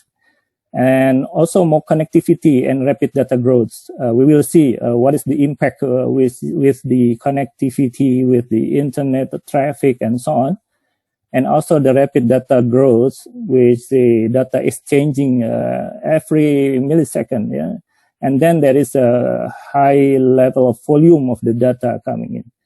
And also the emerging technology, we will say the Industry Revolution 4.0, there is a number of devices is connected, thousands of IPTVs connected in the cities and so on. And also it's connected not only human to human, the machine have the other machines. And also the more public integrated services ecosystem. We know this become a buzzword like smart cities, smart government, smart transportations. In Indonesia is the beginning stage of implementing the SPBE, what is Sistem Pemerintahan Berbasis Elektronik, or electronic-based government system, which is all the government sectors will be connected with integrated service based on the internet. And also, we're coming with the more attack surface and the security risk, or especially on data security and critical information infrastructures. So we have to address, we have more attacks. On the other hand, and we still have to improve and also increase the number of skilled technical capacity in our human resource development or capacity building. And also it is a big concern for Indonesia, especially for government or public sectors to have high skills technical capacity in terms of the cybersecurity field, and also the institution with these critical national information infrastructures. Okay, let us see what's happening in the COVID-19 global internet highlight. So this is the current internet traffic is grows rapidly, more than 20%. Some of the latest information, statistic is almost 40% of the growing traffic of the internet. And also we may see that the Indonesia currently just released the statistic of our internet user by the APNIC, and then currently we have 37.3% of compared to our total population. So we have 190 million internet users. Yeah, it is a very rapid growth in terms of the internet. So which means that the drastically affected network usage around the world, we see that this is increased the total traffic in the bottom graphics. So with many operators also experiencing more than 100% growth in traffic, volume as you should see from enterprise and education network to primarily consumer broadband network. So as you may imagine that all that stay-at-home activities has had a pronounced impact on traffic. So, which is in this year, the average international internet traffic increase very, very extreme, yeah. While the peak traffic rose around 47%. So this is an extraordinary period of the internet history, I think, yeah. Okay, so the Indonesia with the 190 million users of internet, which is almost 70%, it is the up to 8.9% from last year. Yes, so it is very, very significant increase. And the COVID-19 is accelerated especially the online learning activities among the students, people using mostly the platform of the video conferencing and so on. And then, yes, so the next, we may see that the most global security incident during COVID is growing, especially in terms of the scam. Yeah. The COVID-19 is the largest security threat ever. In March, it's already 400%. So that's the first beginning of the pandemic. And also a number of fake online shop is coming, and then the daily malware and phishing emails related to coronavirus is coming in, and so on. So it's also impact to the high cost of the expenses because of the cybercrime. So around the expected it will be reaching $6 trillion. And the average cyber breach costs companies around 3.8 million. And it takes 280 days to identify and contain. So with the more complex mitigation, I think. So this is a global situation at the moment. So the key threat during COVID-19 so far, as we identify, the cyber criminals are likely to continue to exploit the COVID-19 pandemic. It seems that it will be coming weeks and months ahead. Yeah, the key threats so far observed include phishing. So there is a number of subjects of coronavirus or COVID-19 as a lure, malware distributions and registration of new domain names containing wording related to coronavirus is increasing. And also the rapidly deployed remote access and teleworking infrastructures. So this is one of the example of the what is info stealer using the web of the COVID-19 maps.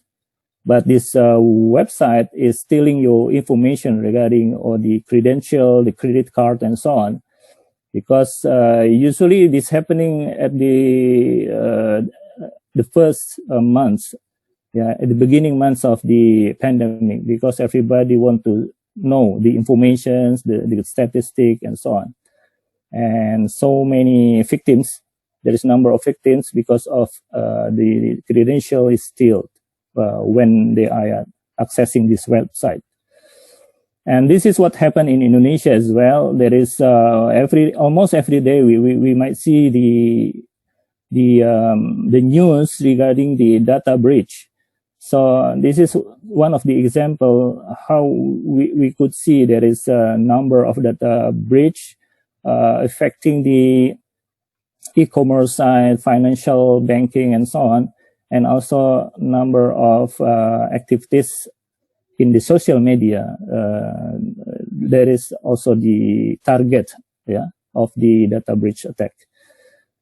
And then the challenges, the defending the attack currently become more complicated because of the universally connected devices and also the increased speed of attack, yeah, and then the greater sophistication of attack, the availability and simplicity of attack tools, which is everybody can use, and also the faster detections of vulnerabilities, yeah. Yeah, every other people can see the other networks vulnerabilities, probably the others social media account vulnerabilities of others is very fast. But also we have the problem or challenging issue in the delay in patching is also the issue at the moment, and also the weak distribution of patches. And also the attack is currently distributed coming from other places, so many places coming in, and user confusion, especially in the common users. People now is shifting to internet activities, but they have no idea what to do, how to protect their own devices, and so on. So the user confusion is coming, and it's also a lack of awareness as well. So I think I highlight this as the what we should do in these situations, that we have to conduct an intensive vulnerability assessment, which is the cycle. The cycle should be more intensive, yeah, because we have to know, so we have to identify from time to time by identify the vulnerabilities, doing the analysis, and also measuring the risk with the risk assessment and doing the remediations rapidly. We cannot do this in terms of once a year or probably twice a year. We have to do this from time to time as the threat is coming. And also using we have to do like the intensive health check. Yeah, this is just an example of one institutions in academic, because mostly in Indonesia, following other university globally, that most of the business processes using the internet infrastructures, we already going digital for any activities regarding the academic, the financial, and so on. And there is something that we need to check related to the network security and also the DNS health, the patching cadence, endpoint security, and also IP reputations. How good is our IP reputations, the application security, and so on. So we have to see the big pictures of our own organizations. So that's why we need to have collaborations with others. So ISAC is one of the good way to share what's happening with other organizations. For example, in the academic CSIRT community, currently, if you know Pak Mandra, Pak Mandra is one of the key person there. So I think that is a good community. So the university can share the information, share the incident, and also share the best practices of mitigation and so on. Okay, so the other things that is challenging is the measuring the effectiveness of incident response, especially during the COVID-19. So we have to narrowing the gaps. To put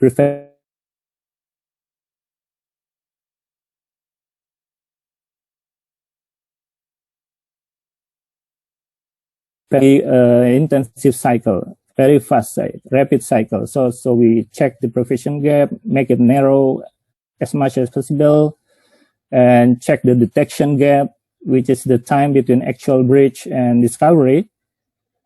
So sometimes we don't know that we have been breached. Yeah. Sometimes the organization didn't know that they're already breached there. So, and also the narrowing the response gap, the time between discovery to remediation, to limit the damage, to see how bad is it, and so on. So we need the team to address this issue, and also the roles of CSIRT team and also the ISAC as the community is very useful. It's very important. So this is what I think as the major concern in incident response and coordination related to a CSIRT or ISAC. The first is what very important is building trust and confidence. So we need to have more practice, more communications, more interaction among the communities, among the organization, and also the cyber skill capacity gaps can be we can do this to overcome this situation by having more exercises, more activities together, like Kamata-san, they have a good cyber range activities, yeah, which is built by their own. And then also measuring the maturity level, we have to check time to time the level of our maturity. So because the attack will be more complex in the futures, and also especially in COVID-19. As we've seen that it is like a catastrophic situation. As globally, we have so many challenges issue in this COVID-19. So the maturity level is very important. So we know what is our position now. So we have to measure: do we ready? What is the readiness level? What is the preparedness level, and so on. And also we have to do the information sharing to exchange. Yeah.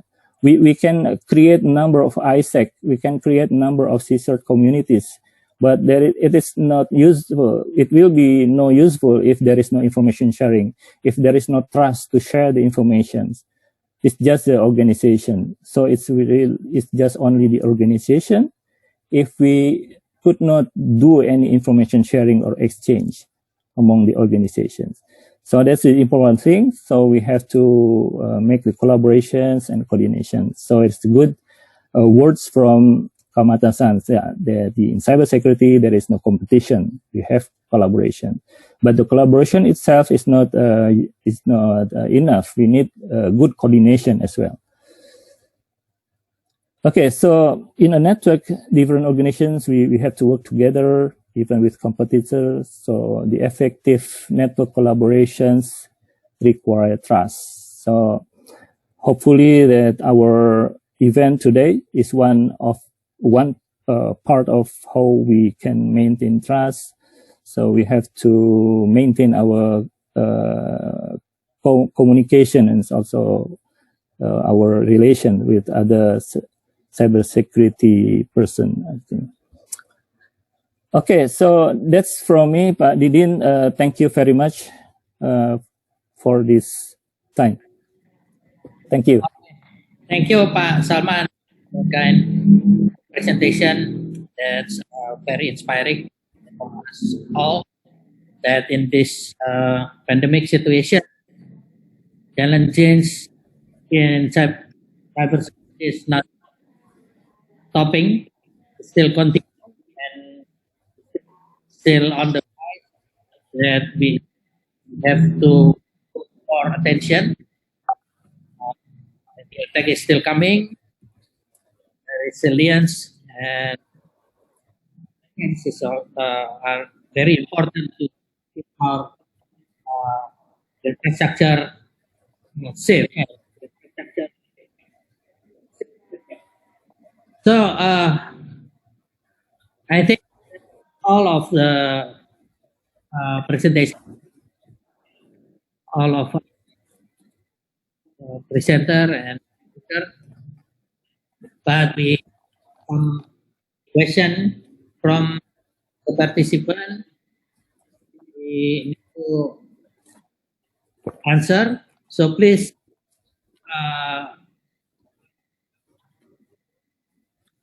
speaker, I'd like to share the question with you. So please put an attention. Some question is similar. So maybe you can give your opinion regarding the first is from IDNSA is our friend from Thailand, old friend from Thailand. Thank you, IDNSA. We consider this as a reunion. IDNSA is asking. It's also a similar question from. The question is, we can encourage people to share information, and also how to secure the information sharing, and how we can guarantee the important information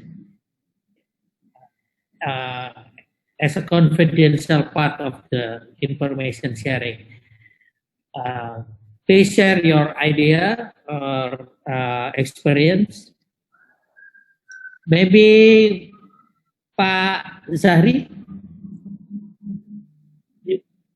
can you give some opinion on this question?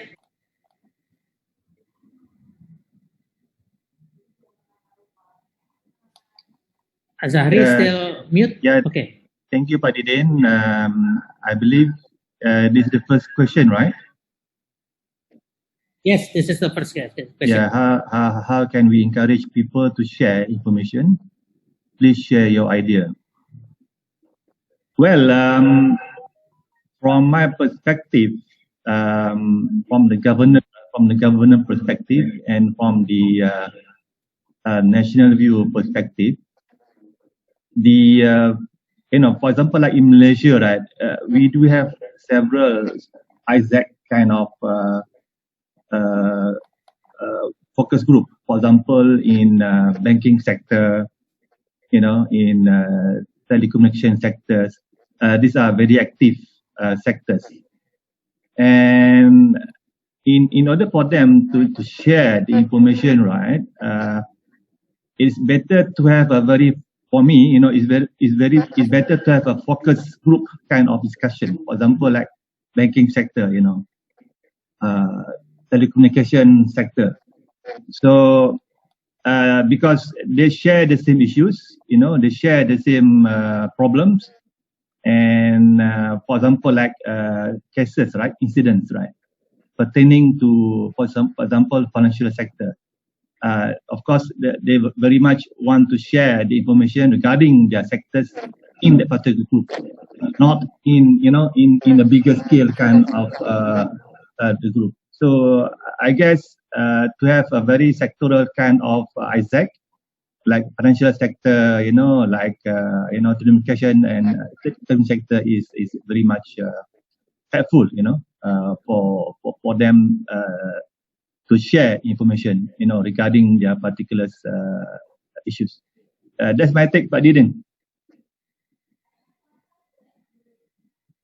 Okay, thank you, Pak Zahri. Maybe the next opinion, I'd like to invite Pak Adli. Are you still with us, Pak Adli? Yes, still here. Maybe you can give your opinion regarding these matters, information sharing, how to protect the confidentiality and also the privacy of the information. I know that the APNIC is have this kind of experience in this matter. Please share your opinion. Yeah, thank you, Pak Didit, and to the person who asked the question, thank you for asking that. That's a very good question. I think every time we have a session like this, we say that we need to share more and we need to exchange information. But I think any community, before they share information, or any entities, there must be a clear expectation how the information is going to be handled and for what purpose. So in many security community, normally there is a rule of engagement. When we share information, we tend to put some policies or expectation how it will be used. Secondly, there is also an understanding that we only share information for you to need to do your thing. So for example, if you want to investigate and you require some logs from me, I will only share with you, if I can, things that will only help you to investigate. I will not share everything, right? Because it's better be sure that no information will be leaked or abused and so on. Within the security community, maybe you have heard of the TLP, the traffic light protocol, where people say that, if this is red, this is only me and you. If it's green, you can share it with people you trust. If it's white, you can share it with everybody. But this is just general guideline, so that if anybody is sharing information, we must make sure that they adhere to the same understanding. And this is why I think the idea of ISAC or some community is very important, so that we can align our understanding of how we handle this information. And I think this element of trust is very critical, because if I share information and I find that you are not adhering to the understanding or the initial agreement, I will stop sharing altogether. And one last thing about sharing information, although we say everybody should share information, there is a lot of sensitivities as well. For example, some organization is very hesitant to share any details about them being hacked or compromised, because it's not just the details in the data, but it's also about reputation, right? So it means that I am not good at security, but within a community, normally we try to address that by saying that, if you share information about you getting hacked, we will not have any judgment. You know, it's okay. You will not be punished for that. It's for the benefit of the rest. That's another understanding that we have to communicate and help people understand. Thank you. Okay, thank you, Pak Adli. So, for the information sharing, how we can guarantee and to ensure and protect the confidentiality and also the privacy and the reputation of the information regarding to the owner of the information is through,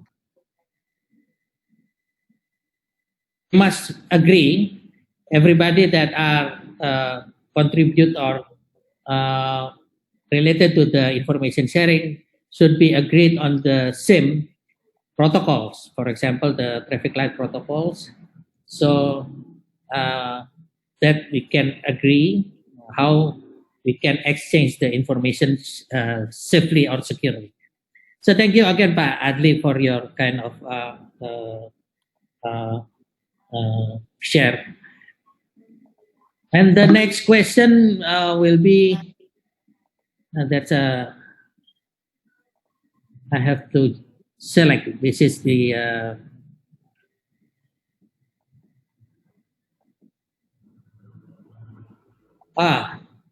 there's one important question. Maybe I like to invite Pak Salman to take a comment or opinion.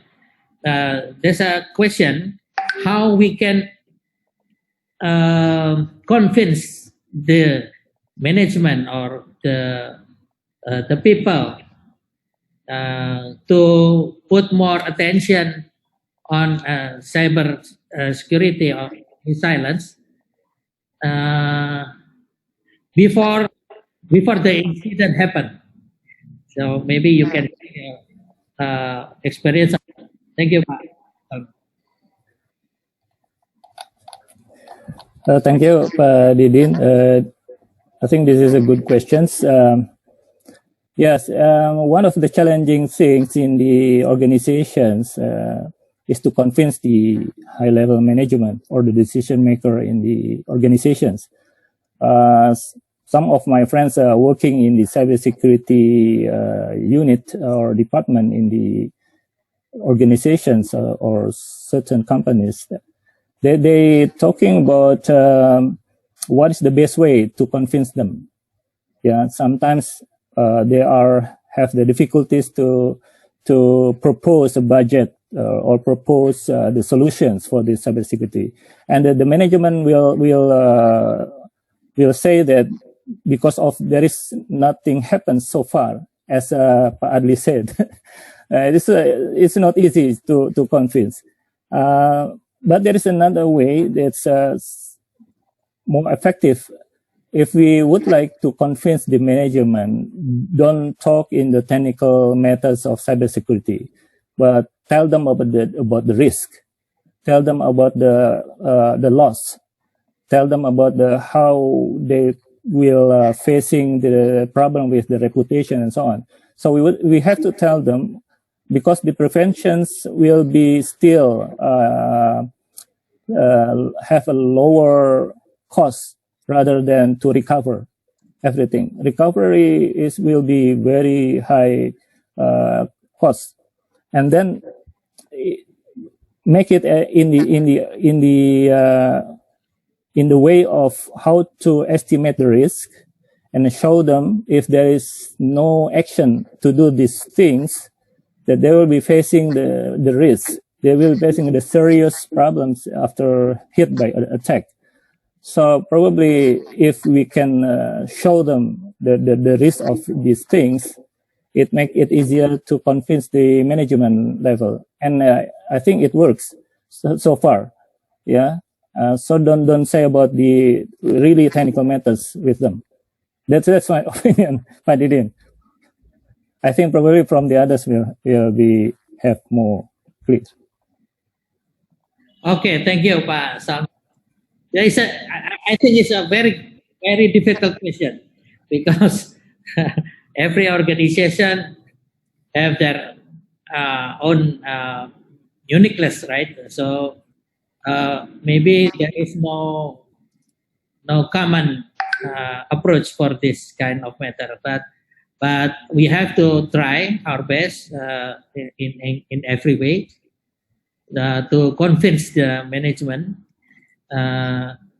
Through the experience, it's always takes time, right, to convince. But the important thing is how to convince them before it's too late. Yeah, if something happens, and then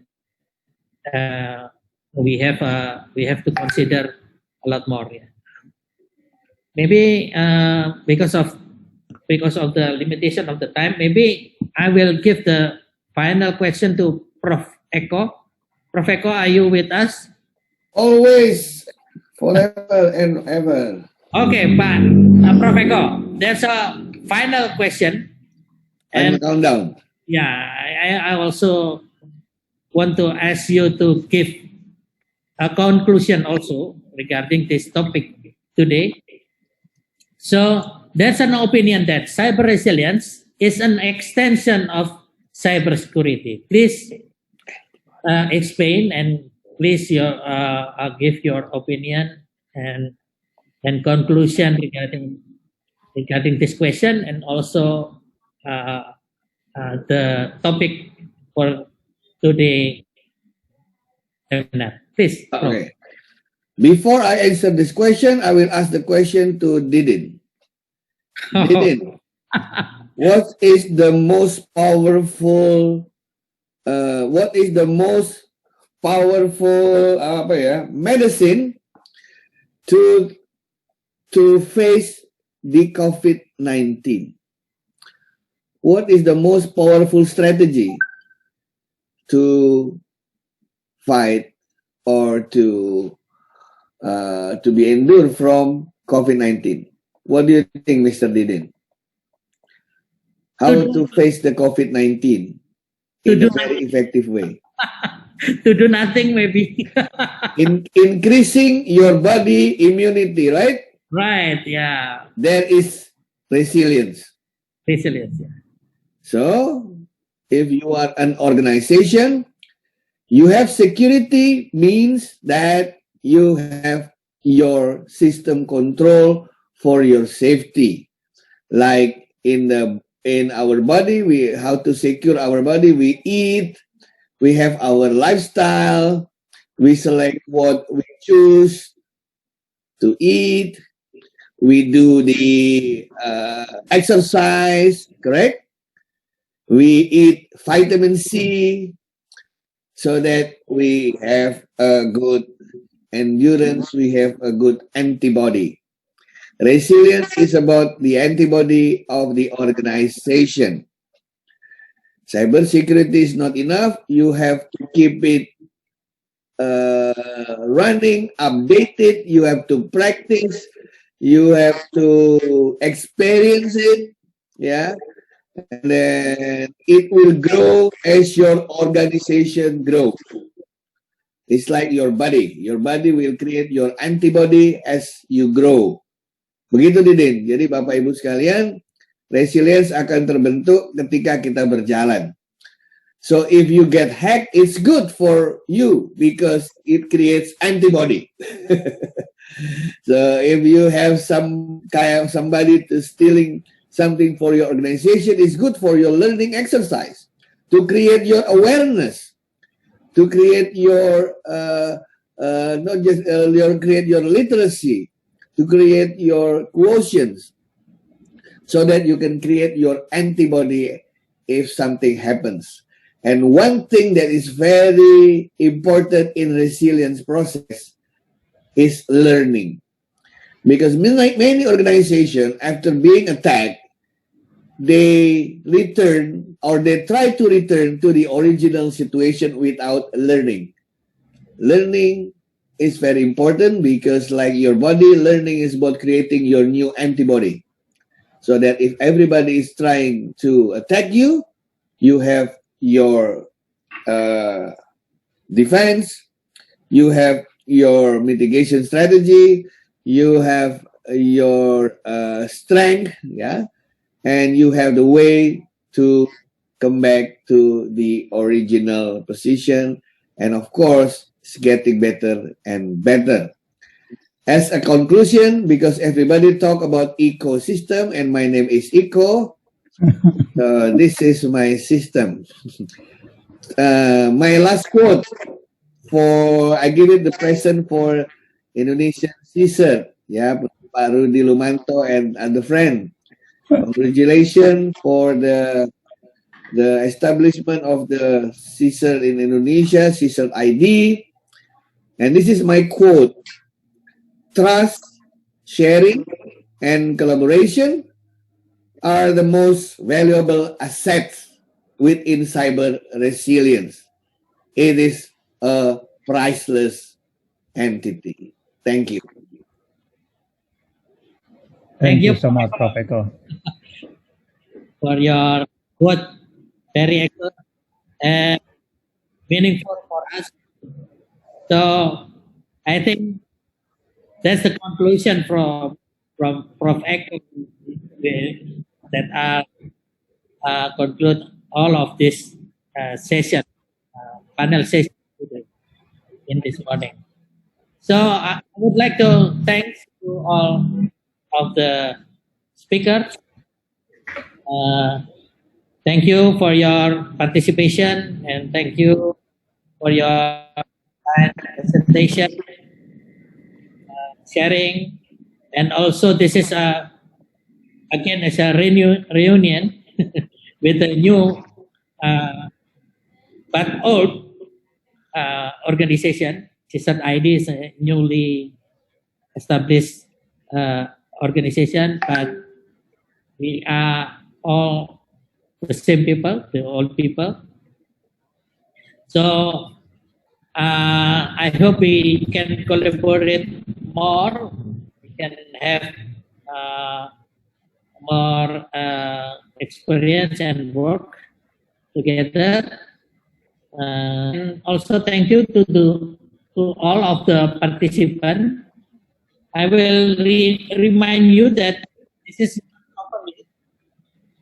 the morning session is concluded today, but there will be the afternoon session with Iwan Sumantri and also Pak Bisyron,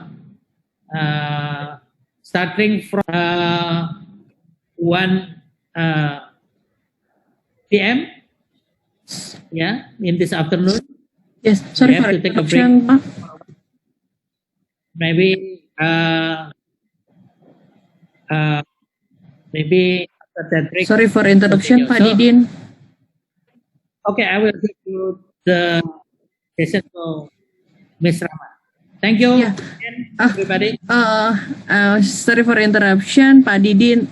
I saw some participant raise hand. Maybe there is a participant will be asked directly to the speaker. Is it possible or not? While we are waiting for the lunchtime. Oh yeah, we still have 15 minutes.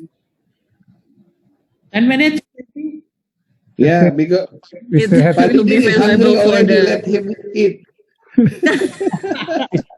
Sorry, Pak Didin. This question, I will pick one. Yeah, maybe. Is there any lunch? Yeah, virtual lunch maybe. Is there any participant?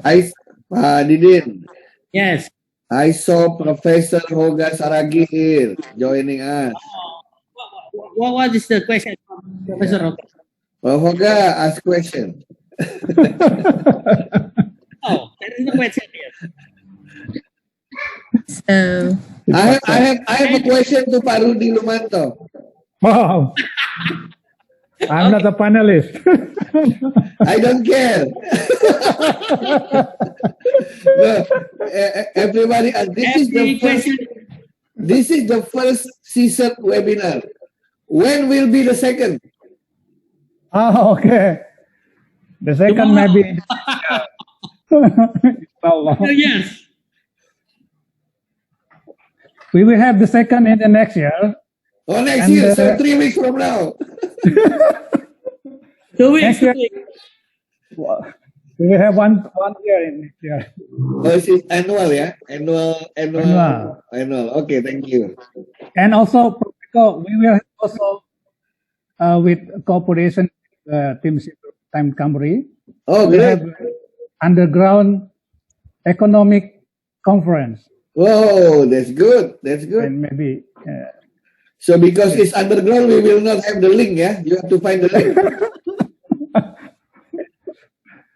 Yes, you will not find any information. Thank you.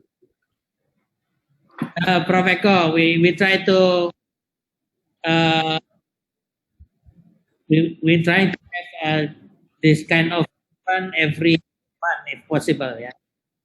Starting from next year. So, this is Professor Hoga. Professor Hoga, do you want to comment or ask question, Prof?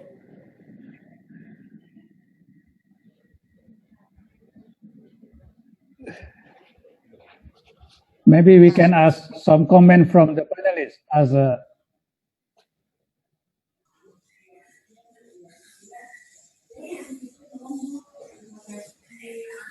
all question is already answered.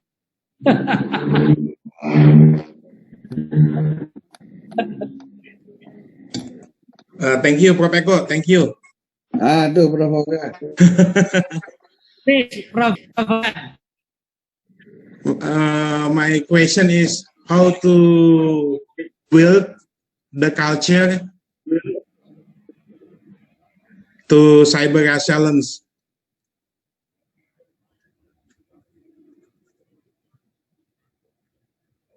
That's a good one. How to build a culture. So maybe our friends have an experience. Yes, this is the question and answer from professor to professor. Please, Professor. I outsource these answers to our fellow from other countries to share their experience in how to build a culture. Yes, I think it should start from our personal life, yeah. Then if we get used to information security, and then we will teach our children, our family, and then they will spread to other communities. I think it's the most effective way, but yes, it takes time. Usually they are not really aware before they get attacked. So if you want to accelerate the culture, you attack them, Pak Hoga. So they will get the experience. But there is an organization give me the report like this. Professor Eko will never have any person attempt to attack us. What is your comment? And this is my comment. If nobody is trying to attack you or have an attempt to attack you, it only have one meaning. What is the meaning? You don't have valuable asset. You don't have a valuable information. You don't have a valuable applications. But if you have something that's really valuable to anybody, they are trying to get it from you. So be careful if you have nobody is trying to attack you. Yeah, that is one way. So starting from yourself, your family, community, and then it will spread out to other society. That is my comment. That is Pak Hoga from me. How about Pak Adli? You have comment how to accelerate building the security culture for non-security people. So I think this is where the strategy comes into place, because then you can put some measurement of what you really want to achieve. When you say you want to have a culture, what do you want to achieve and how are you going to do it? And from there, you can plan for resource, you can plan for the messaging, you can plan for, you know, the most effective ways to reach out to as many people as possible, you know, at different age levels, working professional, children, elderly who are using the internet. So this will require some planning, some resource, and I think the most important thing is measuring, because we all say that we want to outreach and do more, but at the end of the day, we are not really measuring what is effective and what is not. And I think Kamata-san have a lot of experience doing this work as well. Maybe you can also get his opinion on how to build the culture and what are the challenges. This is like an estafette. I give my stick to Adli, Adli give a stick to Kamata-san. Hello? Yes. Here? Yes. I just wake up. I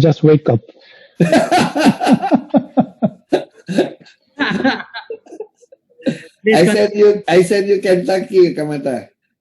So how to build the security culture is the question, right? Yes, yes.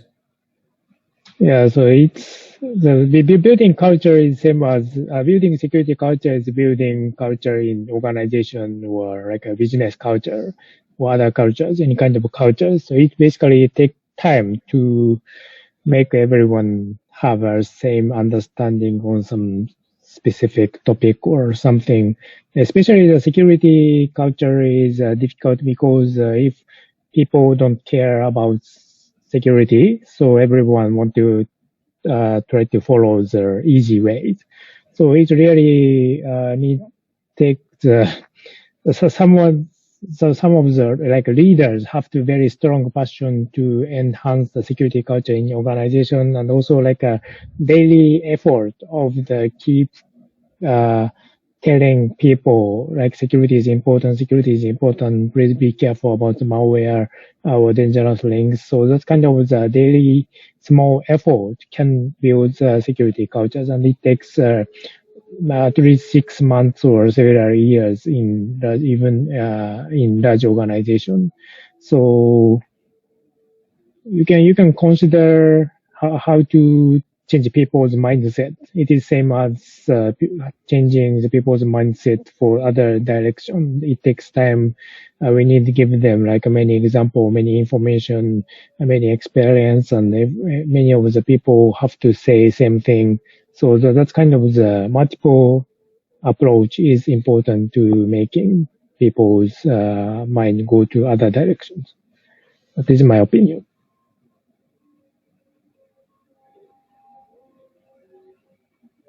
Everyone sleeping now? We want to give another panelist your stick. Is Jacomo still awake? It's a silent moment. It's almost 2 a.m. Jacomo. Oh my God, 2 a.m. Maybe another speaker, or maybe Terada-san will give some quote or something to all the participants in this session, maybe.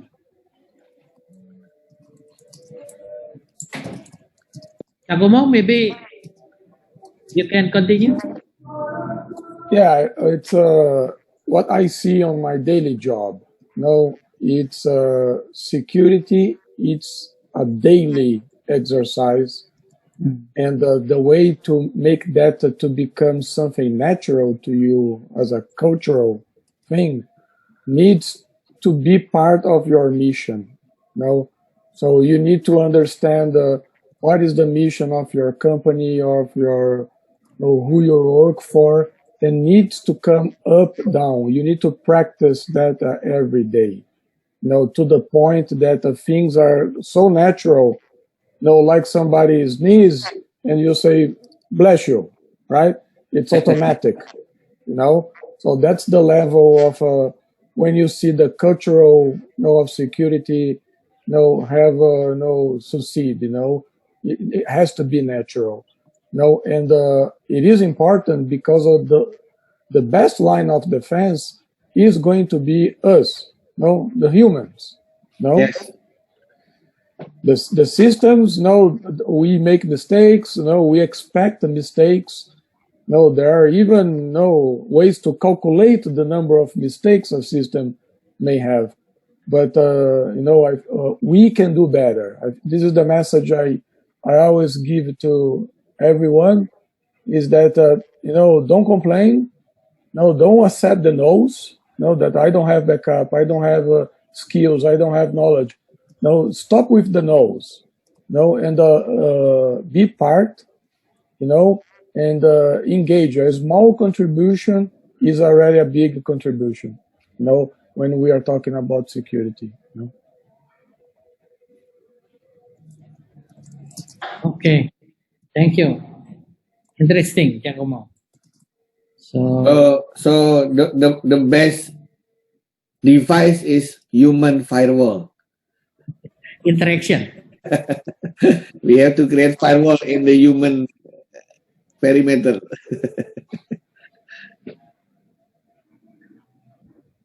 Okay, maybe time is up.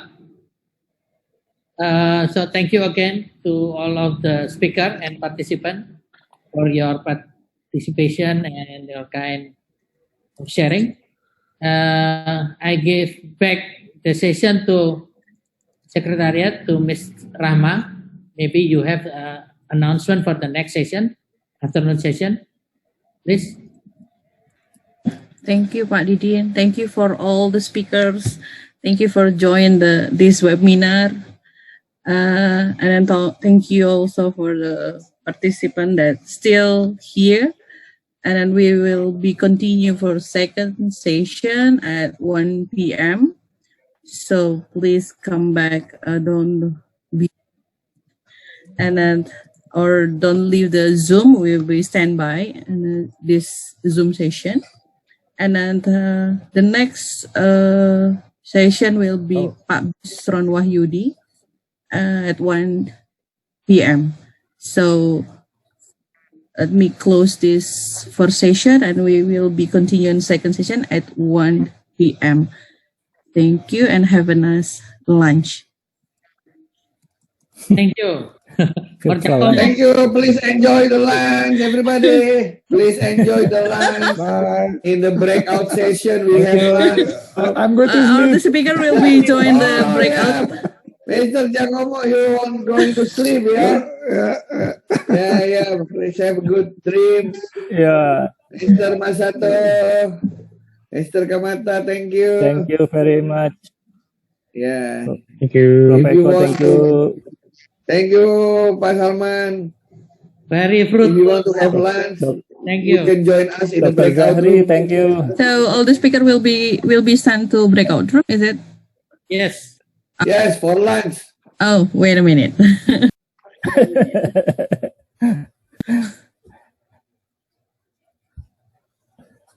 Thank you very much to Mr. Jacomo.